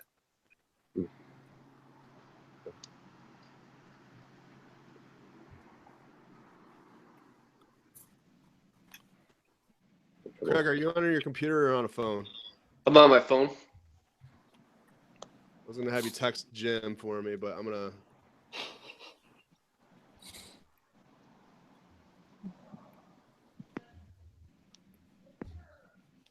So, David, do you still shoot mostly with your phone for Instagram?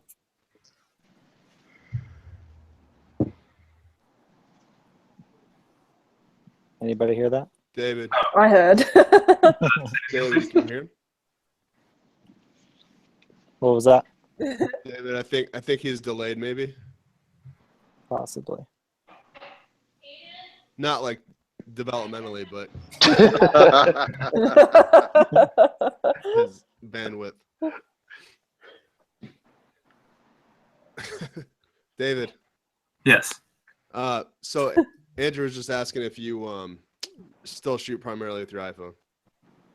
Oh, yes. On my Instagram account, my main one, which is DeLeong, I am 100% iPhone, except for the one shot that I posted, the screenshot of #podcasts announcement of me. That was not iPhone. My friend Ian shot it on a 60, full disclosure. But everything that I post, that's my own content, I do shoot with an iPhone. And yeah, it's been like, I started with an iPhone 5, and then now I have a 6S. Decided not to get the 7 because of other complicated reasons. But yeah, all iPhone and edited with mobile apps like VSCO Snapseed and whatnot. I do have another account that I post my camera photos to, and that's just David Leong Photo, but I don't really post too much over there. I just figured it would be nice to have in case people did want to see that. Plus, those photos are different. So, but yeah, my main passion would be iPhone photography. Cool. Jordan, Yeah. are you going to give us a list of everybody's usernames? I am. I would like that list so I can follow everyone. Thanks. I've been slowly following all of you guys, so. I can't find any of you, like all of the usernames. I don't know if I'm just being a ridiculous speller, but I haven't found anyone yet. And I only follow Craig and Jordan. Those are the main ones. You're doing good. Oh, where's the love? Well played. But I will find you. I will find you all. Is that a threat or? I will kill you. I'm a pretty average follower. What else? What else? Let's talk a little bit more about photography. Is anybody? What else are you guys doing with photography? I mean, Craig, your job is more. You work with Havas, and you're doing a lot of commercial and product photography. Right. No, so like how I started in wedding photography, like back in the day with my wife. She taught me everything I know about photography, and we shot weddings because we just needed. I love them, and I love shooting portraits, and I really love shooting people because I was a pastor for 12 years, so I just love people. Needed to make extra money, and so like we went into it as a business in the beginning, and then a couple years back everything fell apart, and we were still taking pictures, and the only thing I knew after the pastorate was I better start hustling hard to make money to provide for our family. And so I jumped out and started shooting families and headshots and that kind of stuff, and it was around that time when I met a lot of the community in Chicago through guys like Kay Buckland Photo and TheraPhoto, those guys early on that I'd met in Chicago that introduced me to almost a different kind of realm of photography.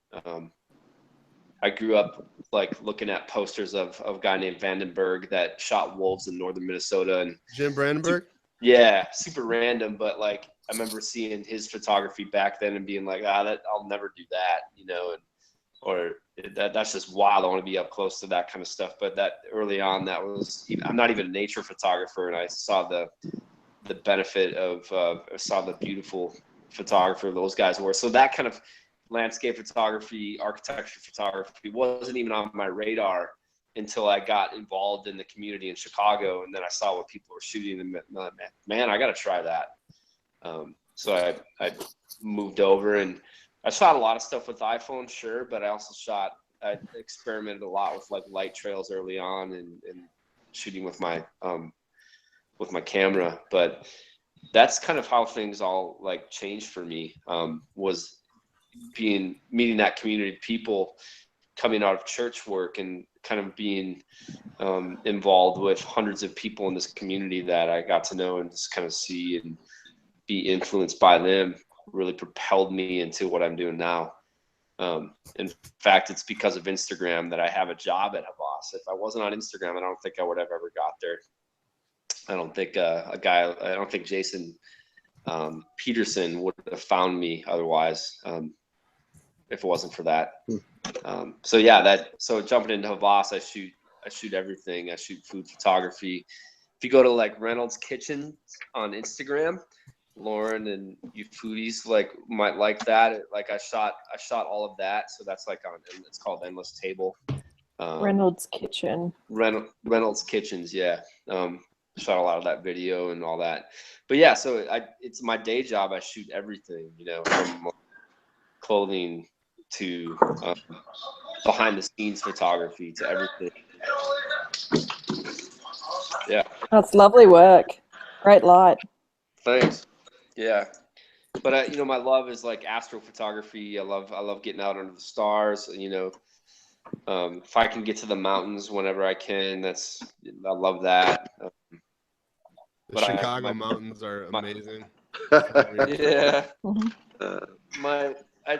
I can't. With a family of 5, it's tough for me to just like bounce and go downtown. It takes a couple hours to turn around. And so I'll go to my backyard, which we have this big old lagoon, and you'll see a lot of my photography, kind of like my Instagram work anyway, like kind of centering on that with like my kids in the picture, or sometimes there's nothing in the picture. It's just going and enjoying sunset, you know. But so yeah, it's a bit about me, a little deeper.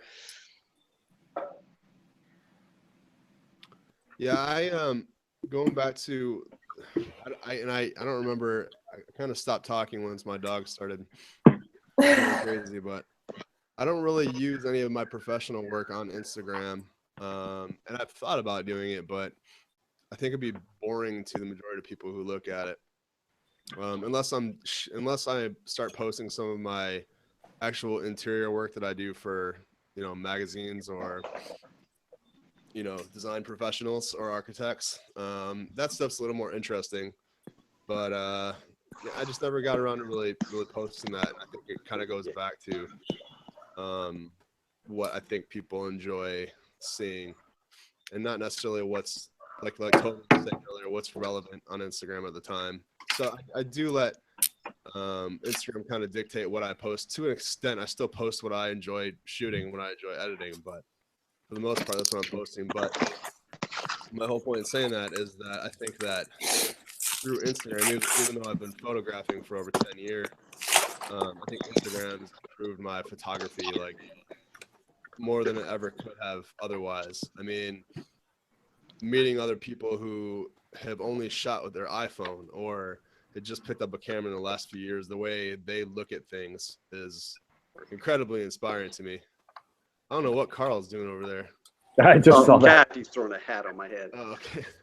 But just, I don't know. I just learned so many different ways of shooting things, and not necessarily different styles of photography, but just different ways to look at your environment, your surroundings, to the extent that I even shoot architecture a little different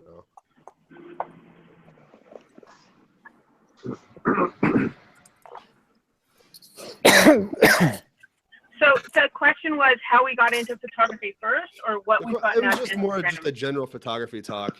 What you're doing with it for a business, how you got into it, whatever you want to talk about. Do you want me to go? Yeah, go for it. So I was originally, I worked for CBS Television, you know that. Yep. And then a magazine saw some photography work I was doing. So I was hired for a magazine. And I was also going to graduate school for photography. And my professor always told me that say yes to the job first and figure out how to do it second. So it was always a great motto. So I said, okay, yeah. And they sent me out on these assignments, and that's how I learned, was on the go. I have a lot of, you know, pretty scary stories of some of my first shoots, but, you know, it's like being on stage or whatever. People don't really know what goes on behind. And, you know, then everything went from there. I did a lot of portrait work, and I have done some fine art work. I've been exhibiting galleries, and anyway, you know, so Instagram came to me after I was a photographer. And so for me, Instagram really has been a lot about the connections with the people, and I love looking at images all the time. I feel so grateful for all the people that I've met through Instagram. And I really like being able to support people through it, in terms of people starting out, or everybody building each other up in terms of skills or learning different things, because there's so many different types of photography and there's so many different things to do. So now, as you know, I do commercial work, ton of commercial work, and then I do fine art work at the same time.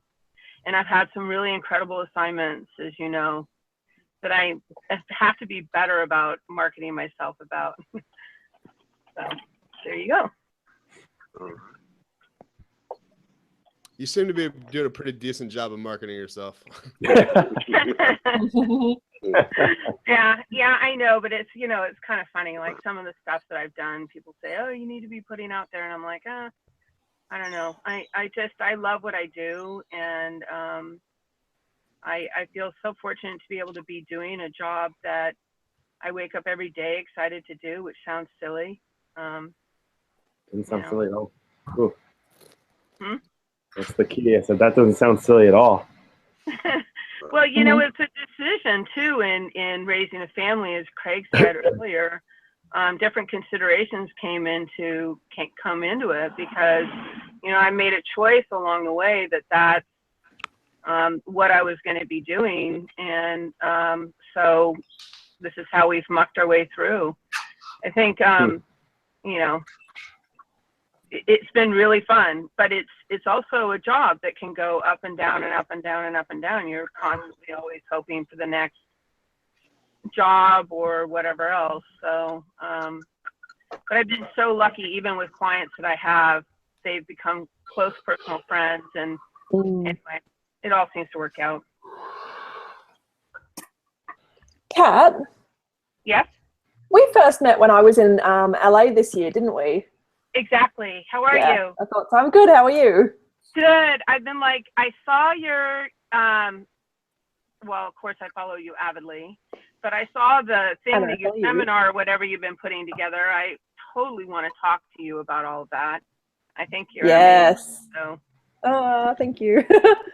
You should come over. Come over for the conference. Oh, absolutely. It's on my bucket list.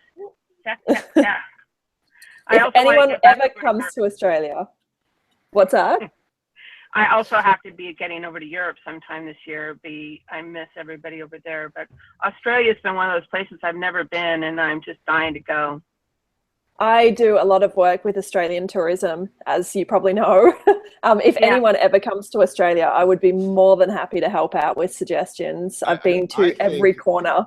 I think that the Australian Tourism Board would really benefit from having somebody from the Midwest, Minnesota, maybe. I think so. I'll have a chat to them. I'll shoot Chloe an email. Are you talking about Mankato, Minnesota? Mankato. Tell him he's from Mankato. So will do.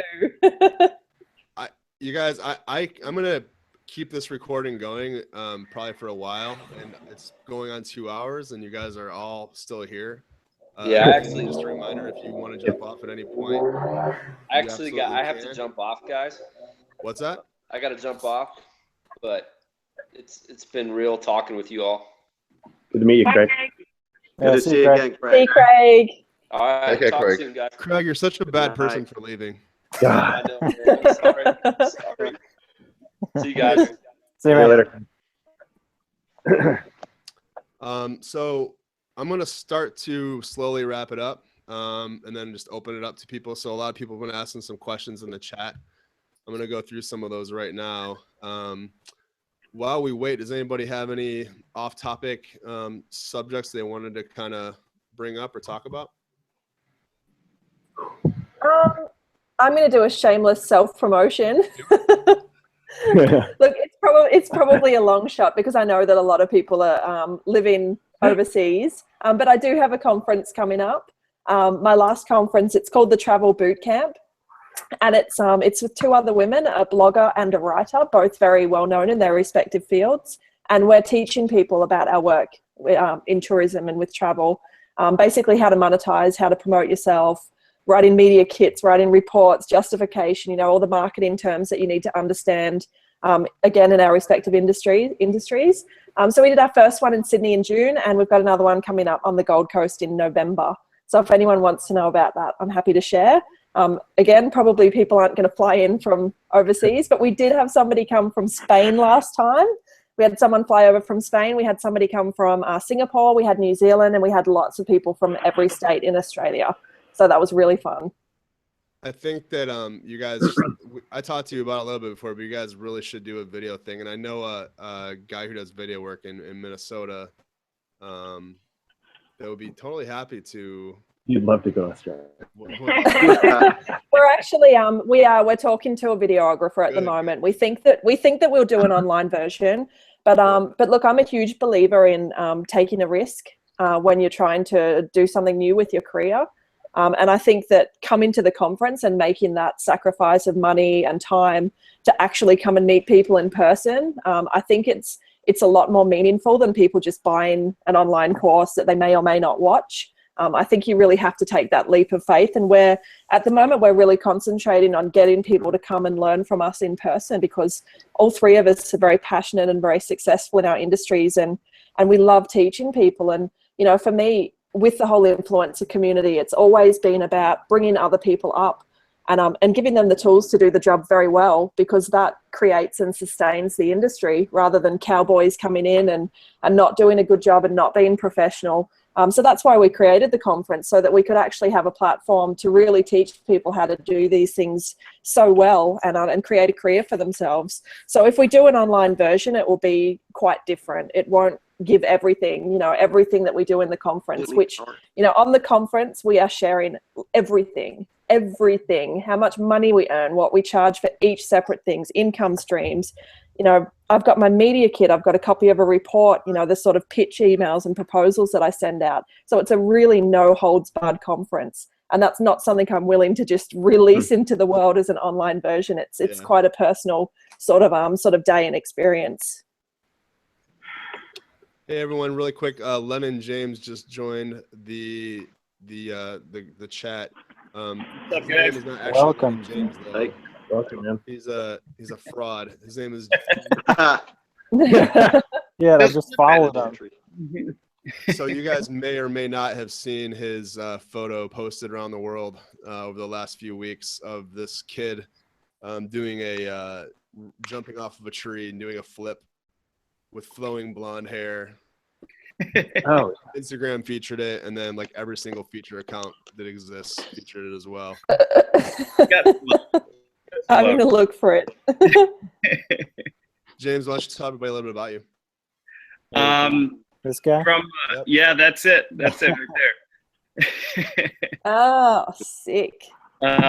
Michigan photographer. I'm a father of two, married for 17 years now, but been shooting a long time. Graphic designer, trained, but I actually don't work full-time in the field. I actually work in, everybody's going to love this, but I work my 9 to 5 in politics. So, yeah, so photography is the way to kind of get the art out nowadays. So, in a nutshell, that's me.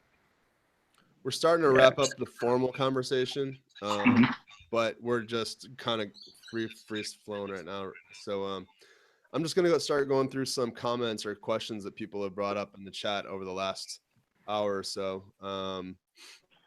But Kathy, Carl's wife, wanted to know what everybody does for your day jobs, and Jim's just shared a little bit. I'll start. I actually work for a major wireless carrier. I do a little bit of everything. My title is operations consultant, which is just a fancy way of saying that I do some photo work, I do some video work, and I also analyze data and pretend that I know what I'm talking about. Back to those Excel sheets. I do interiors and architecture photography like 20 hours a week usually, or sometimes less. And then I do the podcast, which is 5 to 10 hours a week. So what do you want next, sir? Anyone else? I do. Oh, go again. No, you go. Adam, what do you do? I shoot full time now. That's good. Started full-time photographer freelance in March. So that's what I do all day, every day. Speaking of which, Lauren, if you got any wineries out there. Do you know, I was actually going to say, when you were talking about Harvest before, I shot Harvest, I think it was last year, with one of our big wineries in the Barossa, and I just loved it. Every byproduct of the wine. I was photographing hands with the lees, and Yeah. all the mush and the hand picking, and yeah, it was great. There's a lot Did of they pick really, during there's the a day, huge or- wine culture. What's Yeah. that? They pick during the day or at night or in the morning, or when did they? They were picking during the day on this particular vineyard that I was on. They don't know what they're doing, Lauren. Yeah. They pick in the middle of the night. 'cause Gotta that's get when- it at the that's when coldest Hey, it's we've cold. got when some they're pretty sleeping. good wine here. I Australia's a know. pretty I- decent wine region. I learned everything I know about wine through Adam Decker's stories. Awesome. Oh, don't Yeah, look. I'm gonna follow. I got- I'm gonna follow. Sorry. Yeah, I do that full time. I've been pretty busy with harvest out here right now, so it's like 3 full-time jobs, and then trying to keep up with all the other stuff. It's been pretty wild, but that'll fall off here soon. And I was actually hoping to do some work in Australia or New Zealand in our spring, your guys' end of summer, or however that works. You know what I mean? Winter, summer. Send me an email. I do know quite a lot of people in tourism and wine regions, and a couple of wineries. I'd be happy to give you some contacts. Awesome. Boom!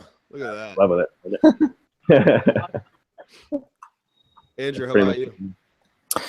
I touched on this a little bit. I'm a designer by day. I have been, since 2009 when I graduated college. So I have my formal degree in graphic design, visual communications. But I didn't get into like the loving what I do from the 9-to-5 job until the last couple of years when I started working for an ad agency. So before that, I just had like a basic 9-to-5 doing like production artwork for like a corporation, doing package design. I worked with a lot of cool brands, but my escape was pretty much photography. I got into photography like right at the time when that place was at the height of its, I was definitely at a down point. I was like, I found photography right at the perfect moment. And then Instagram and social media and photography kind of helped me connect with the community a little bit, and found some people that I work with now at the ad agency, which has been an incredible couple years. So get to work with a lot of cool brands. Airstream is one of them. So I get to work with them every day. So it's been a lot of fun.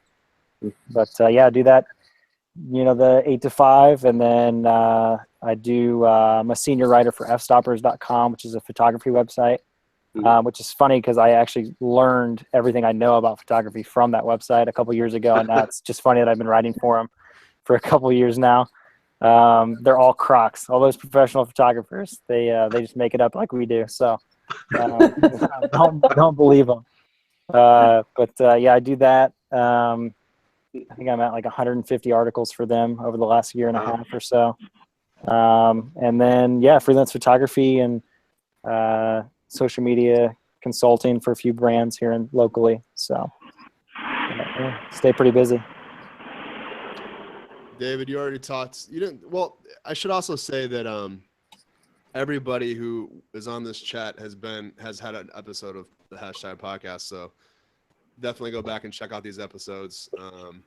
And I'll be listing everybody who's on the chat in the show notes for this episode as well. So yeah, so I did talk about my job a little bit in my episode, but I work for the city of San Francisco, and it's municipal government work. I work in the city planning department, which is what I have my degree in. And I just do random things there, like type up notes from meetings, or coordinate interviews for new applicants, or process applications for sidewalk work, widening, street design, random things. So that's my day job. And photography is not really something that I would call my job, but sometimes I do get some requests from people for paid things. Jim, you briefly touched on what you do. You work in politics for Lansing. Oh, and by the way, Craig was talking earlier about Jim when he was talking about Lansing Henge. Oh yeah. We made that a real thing this year. It was pretty awesome. It was all accidental too. I was just walking around downtown one evening and the sun was setting, and and I noticed it was setting right down kind of one of our best tunnel views in Lansing. And when I say best, I mean like the only one as far as the buildings go, because Lansing might be a capital city, but it's not really a big city by any means. So yeah, we kind of put together like the spur of the moment Insta-meet, got a huge crew out and made Lansing Henge a real thing. So yeah, that was cool. Cool. But yeah, my 9 to 5 is it's in the Michigan Senate, in that side of the legislature. I've been there for like a little over 10 years. Not so much in management. I'm considered a nonpartisan guy. Or not so much in the partisan side. I'm in management. Excuse me. So I manage 2 departments there. So I am nonpartisan. I don't work with either side of the legislature. Are you just saying that? Legit a nonpartisan guy. So it really works with me. I see really that Trump well, poster behind you. Yeah. Let me pull that down. Carl, are you comfortable? I'm good. I'm good. I already exposed. You ready? All right. Exposed his job, everyone. Right. Stuff. I'm good. What I do, I like trying to make an impact. I got my degree in sociology, but I'm a police sergeant here at a local police department. And I love working with at-risk youth and troubled families. I teach a parent project. That's my whole focus is you can rebuild a child. It's better to build a child than to rebuild an adult. I've been doing this for a long time. It's not politically correct to be a police officer today, but I'm not going to go there. I love it. It's a great job. I have a few years left. I've used photography throughout my career. I've taken kids on hikes, many different trips. I photograph them all the time. It's something they can remember, something I can remember. And then it's very rewarding. I still enjoy it as much today as when I started. And I'm at the tail end of my career, and the photography's been very good. And I'm doing that more for meditation, for relaxation, and for enjoyment. And me and my wife do that, and we bond, and we enjoy that. We do stuff for brands that facilitate our outdoor adventures, and appreciate being part of this. But anyway, that's what I do.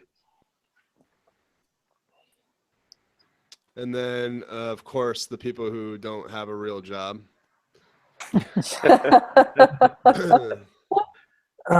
Toby.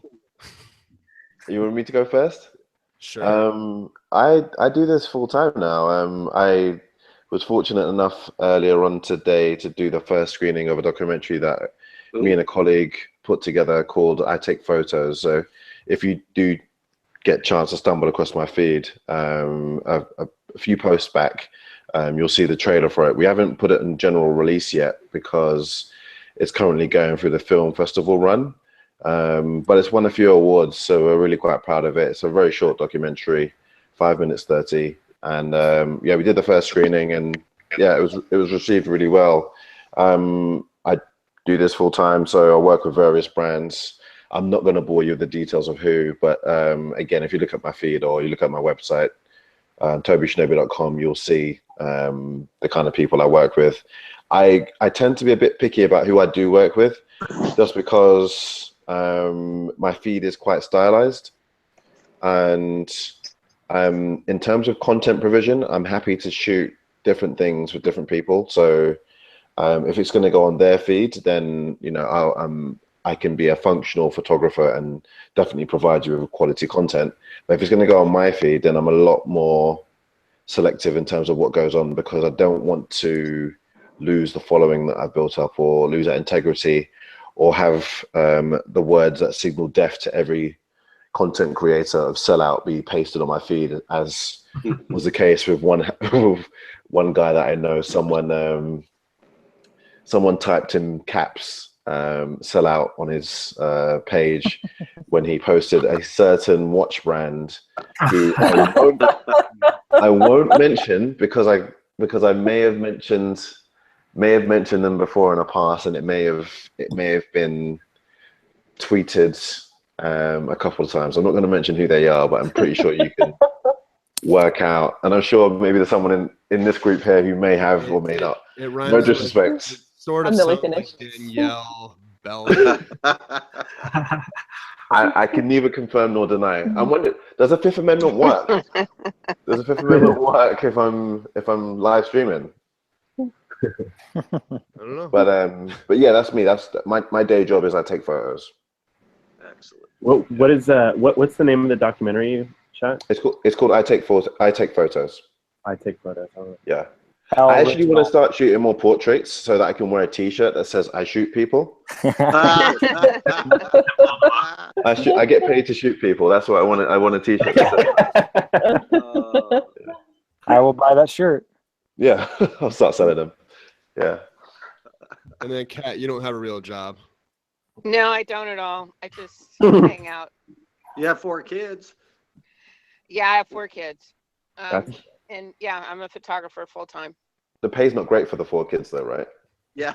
Well, lot you of know work. what? I'm getting them through college, so I'm doing something. Yeah. But you know, they have had to be the subject of my photographs a lot. Sometimes when I need models in a pinch. Perfect. And they have all gotten used to pulling over wherever we're driving. I'm like, oh my God, we gotta get this picture.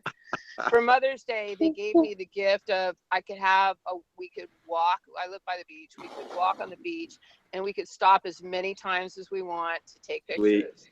That was my Mother's Day gift. So, anyway, yeah. Lauren, did we talk about you yet? No, I'm lucky last Okay. for once.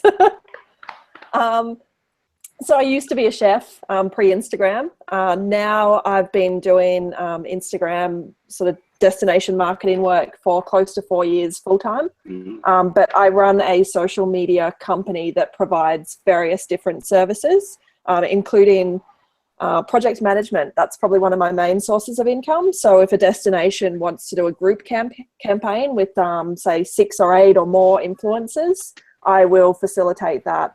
I've got a whole bunch of Australian influencers that are actually signed and contracted to a program that I run, but I work with international influencers as well. I've got a number of international tourism boards that are clients.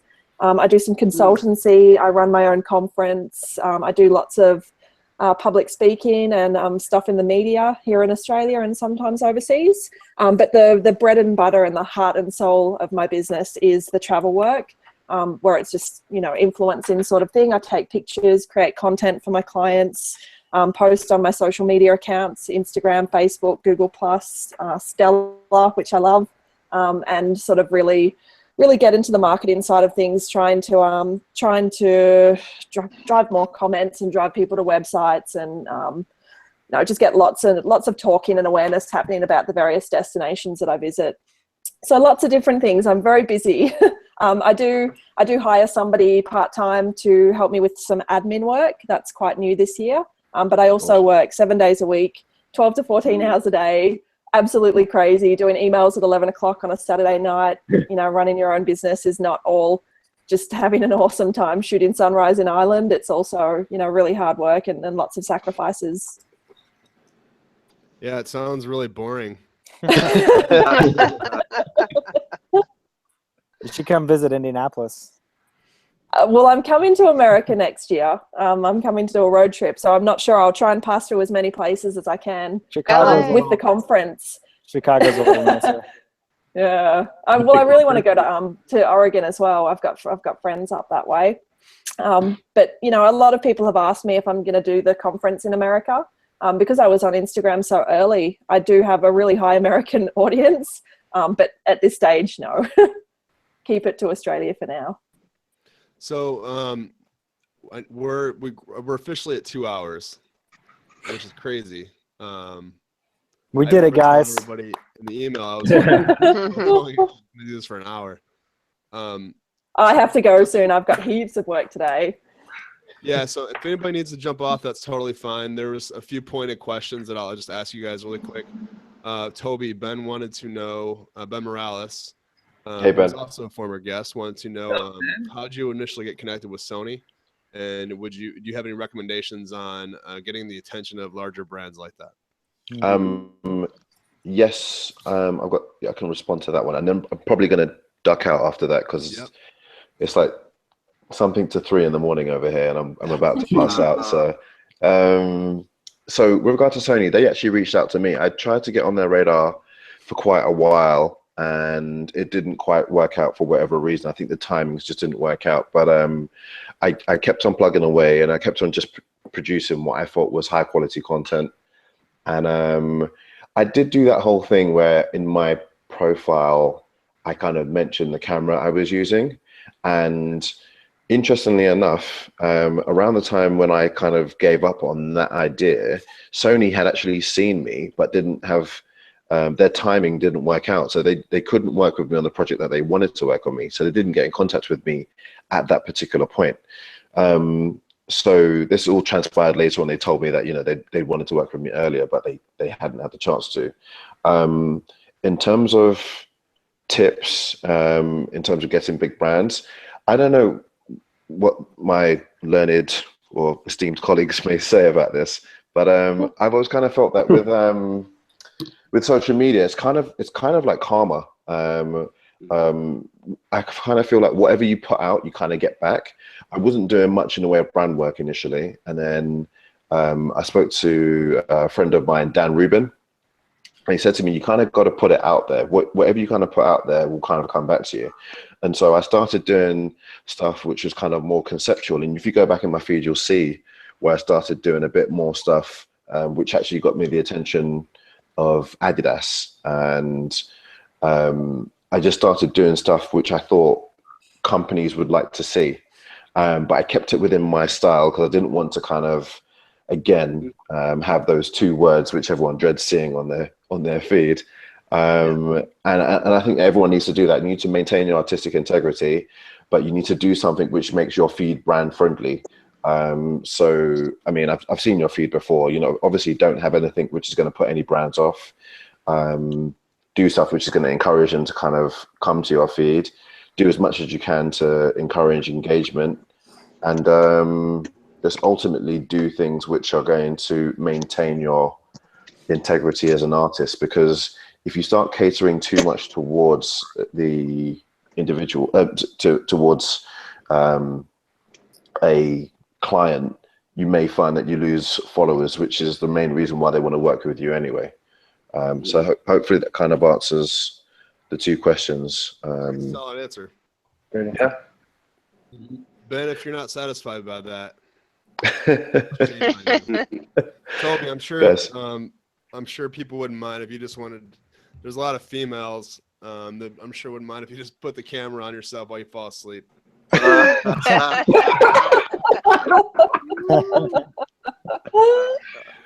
On that bombshell, I'm going to bid you guys. He's never coming back. I really love bringing the awkward. Top Gear reference there. It's been a pleasure meeting all you guys. Hopefully, our paths will cross again at some point. Lauren, Australia's on my list, Sydney in particular. So I'm going to get in contact with you. And yeah, definitely, awesome. Sifty, I had an awesome time. Hopefully, I'll see you guys at some point soon. Yeah, man, big fan. Bye, Good Toby. night. Take care, guys. See you, Toby. See you, Bye. Toby. Bye, Toby. Take care. How's everybody doing? Doing good. Fading. I'm like the freshest one on it, aren't I? You all think You're the newest one on. Fresh might Yeah. be. He's got another 2 hours in him. holy cow. I've been working on the house all night, so Yeah, man, I'm- you and me both. I just moved to. It's a nightmare. someone was talking about wine. I actually bought a house with some wine grapes that go along the whole backyard that we're gonna pull them on Friday. What are you growing? What's that? What kind of grapes are they? I have no idea. I have no idea. There's like half of it are purple and half are green. So Still going through her. One of my buddies. Someone please check on him next week. And they're gonna help me do the batches. So That's awesome. So, but they're huge. They're a ton of vine, and it's a ton of grapes. So I'm super pumped. Lauren just gave the time to wrap up stretch in a second. Yeah, I've got to go. If you've got no further questions for me, I've got stuff to do. It's been so and cool. jet So lag. much time. Yeah, this is really fun. Hey, we'll talk to you soon, and I'll be sure to invite you to the next one as well. Thanks, Jordan. Take care.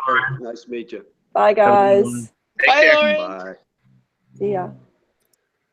All right, so now that the foreigners are gone,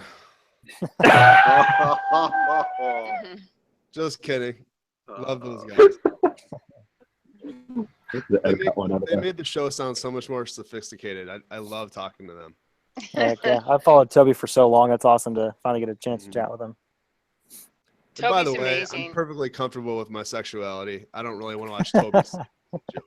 Everybody relax. Yeah, I'm sure it's a whole bunch of ladies, wasn't it? Well, anyway, for all, if anybody has any topics they want to talk about.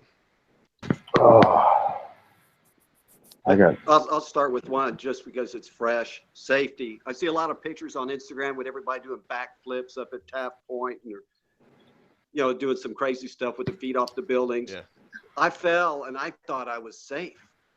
I didn't think it was a big deal what I was doing, and it just happened so quick, and the consequences could be severe.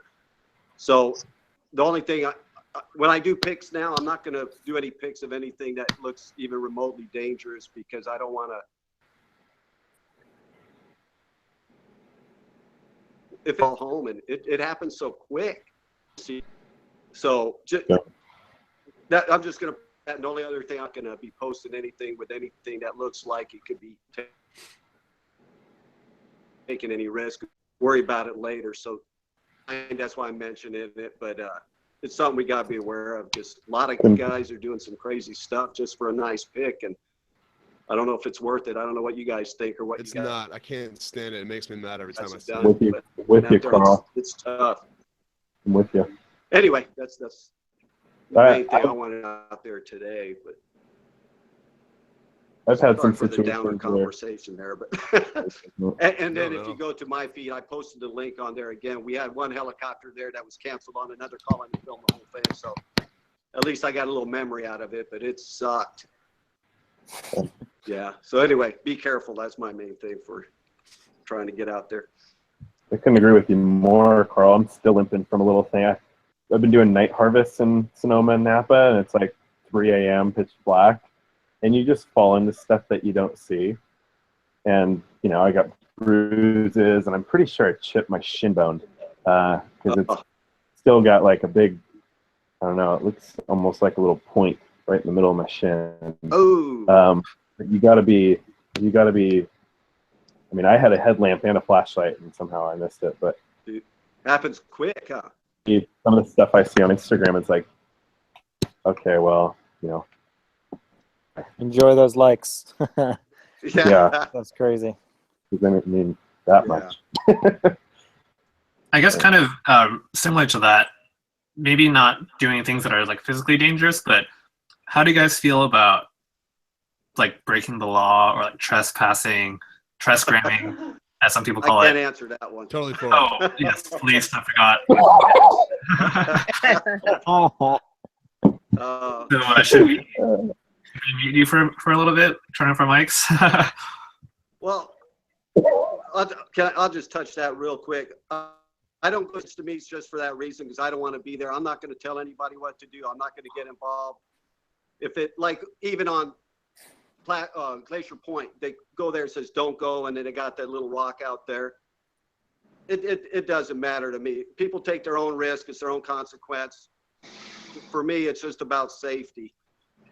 If we got an abandoned ferry boat out here or paddle boat, says don't go around it, I'm going to go down there and take some pictures and not violate anything. But, it's a personal thing, and I don't promote it because it usually bites you. But we can't speak for everybody, and you got to do what you got to do you feel comfortable with, in my view. Everybody has a different perspective on it. I know, like, we out here in the San Francisco area, we have that boat which I mean, it was quite a mess here for a little while.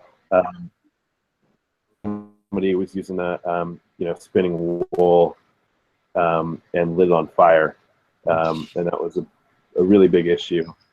As far as police involved and just as far as the community here, it was kind of an eruption of anger.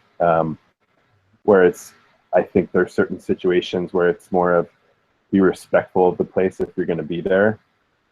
There are certain reasons why there are, gates or fences or that thing. It's because some people will be disrespectful to that landmark or that place. Just make sure that you're leaving a very, very small footprint if you're going to be doing stuff like that. Yeah. I do with the iGears Indie, the local community I have. We host an Instameet every month, so we've done almost 40 of them now. So wow, a few years straight of monthly like meetups, and we've had a handful where there's a handful of guys here in town that jump onto the Taos buildings, and one guy actually got stuck up there one afternoon because the door locked behind him. So it was like dead winter last year, the year before. But he got stuck up there like an entire afternoon, like 7 or 8 hours or something stupid like that. But you just can't control that kind of stuff. But in a couple of the cases for the Insta meets, we get anywhere from 30 to 60 people come out to each meet. And usually half of them are brand new, and the other half are usually, veterans that have come out to at least one, or most of them. And in a couple cases where we'll connect with a location or a brand or a hotel, and we'll say, you can explore any inch of this hotel, just check it out, within their rules, and they'll talk and we'll talk and say where you can go. And we've had a couple people kind of sneak into or, push in a door or try to find somewhere they can get into that they're not supposed to be into. And it kind of sucks because, you want the community to grow and do well and be represented well. But when you host the meet and you're the reason that, those people are there, it's kind of tough not to have a chat. Now we have to have a discussion before every single Insta meet now. Leave it the way you said, leave it the way you found it. It's kind of interesting. There's always going to be those, young guys that are just now getting into it, and they think that's the way to get, followed or get the exposure that they want is to, risk their lives or do that. But it's definitely not for everybody. I had a question for you on the Insta meets like that. I went to one and you got 30 people taking pictures of the same thing. So you want to be unique. You want to have your own style. Do you think that contributes to some of these guys wanting to get something a little different? Yeah, I think so. I remember the first meet, I think we had like 6 people. It was like -3 degrees. It was like the middle of winter. And then the next one, we had about 14 people, and it's grown since then. But yeah, when it got bigger, I'm not a big fan of the larger meets, but it is a lot of fun to see so many new people in the community coming out and checking it out. And, a lot of the guys will come up to friends that have helped me manage the account and be like, wow, I can't believe you are here in the city. I love that shot of yours. And it's really uplifting, but the hard thing is, the same shots. We'll go to the monument downtown, and there's only so many ways you can shoot it. But it's kind of neat because you go back. We have a specific hashtag that we use for every single meet. And I think it's at 37, 38 or something like that now. But yeah, it's fun to look through those photos, and it's really inspiring to watch. We all go to one location, and how vast the photos are is just unbelievable. It's super inspiring to see how unique people can get with photos and how different angles can change the perspective you look at it. And especially here in Indianapolis, because a lot of us are born and raised here in the Midwest. I think I can count the number of states I've been to on one hand. I really haven't done a whole lot of traveling, but I think I've doubled that number now that I've worked at this agency I work at now. So it's really cool to be able to explore some new places and see something other than Indianapolis. But I always come back and I respect the places that we have and the places I shoot here. So it's always kind of a cool environment to come back to. So. And you see some people with 100, sometimes 40 followers who amazing angles that you're like, how? Yeah, it blows my mind how some of these there's one kid that he's a high schooler at the high school down the road from where I live, and Like I noticed his work, but he gets like every single one of his photos are like pristine portraits, or he does like these really like, it's weird. He does like a bunch of like really unique, really great portraits. And he's only like 16 years old, 17 years old. And it's like mind boggling how he does some of this stuff. But he also does like these close up macro shots of like his model's eyes. So like he'll shoot the model and then he'll shoot their eyeball. And like, it's a really cool like dynamic on his page. But yeah, it blows my mind to see like how unique some younger guys are coming up and like checking it out. Cause I'm almost 30. I've been shooting for 4 or 5 years now, or 3 or 4 years now. And yeah, the younger guys. So, but yeah, you watch kids coming up half your age, and it's pretty wild to see how unique they can come up with a shot here in Indianapolis. So, Carl. I'm the old man of the group, but the young gun. Cool. So, hey, does anybody have anything else they want to add? I'm going to start to wrap it up, I think, here. All right. Any final thoughts? Glad I was able to say hi. Yeah, I wish I could have got you on earlier. I didn't see your email until later. No, it's all good. I was tearing wallpaper down, so. Just before we go, so what I'm going to do with this episode is, being the fact that it's 2.5 hours long, probably not going to release the whole thing as a podcast episode, but I'm going to trim it down to the relevant stuff. Try to make it about an hour long, maybe. And that'll come out as episode 100. Cool. All this that we did here is going to stay on YouTube. People can watch it from the website. Oh shoot, this was recorded. I should have watched it. Yeah, absolutely. Oh, that's great. Love it. But so I did want to make a quick announcement that I'm going to be doing, and it's more just it's going to be an experiment. I'm going to give it 30 days and see what happens. But so a couple weeks ago, I asked people to start using #daily. So I'm going to be putting out a daily podcast called #daily, which will be 5 to 10 minutes per episode. It'll be featuring a new Instagrammer every day. Wow. Damn. You just increased your workload. Woo!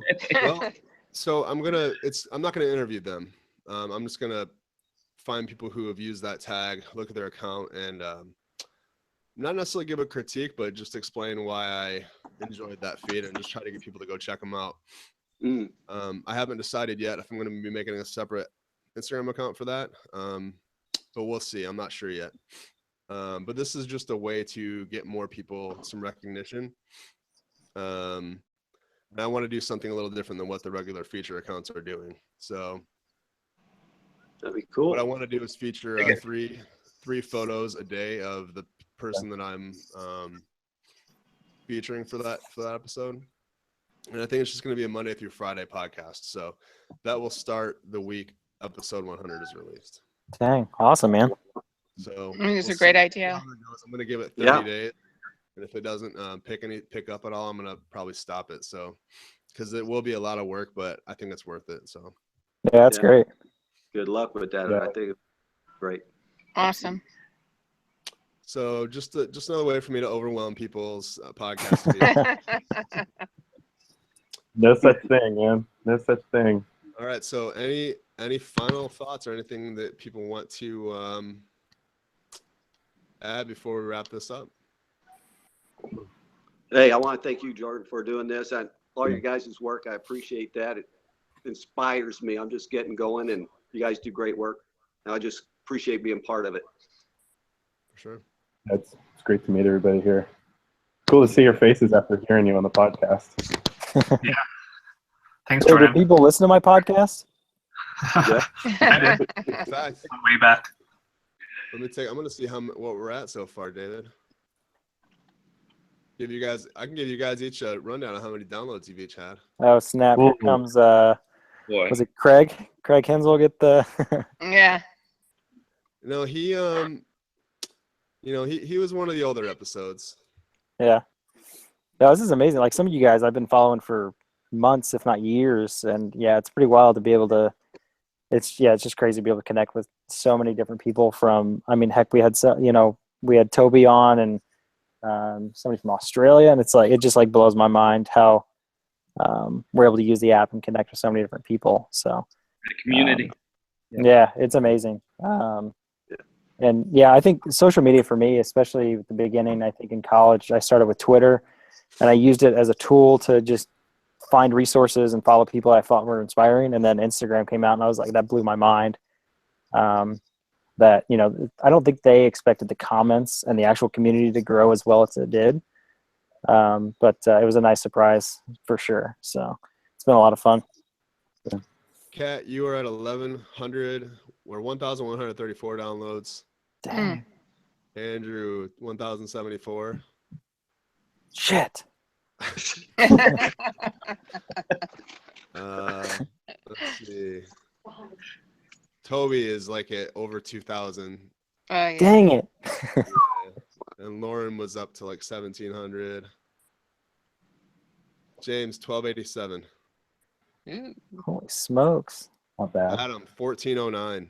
You guys are serious. Yes. The pro over here on the left. Nice. Let's see, Carl, 1,386. Right on. And David, you're only a week old, 759.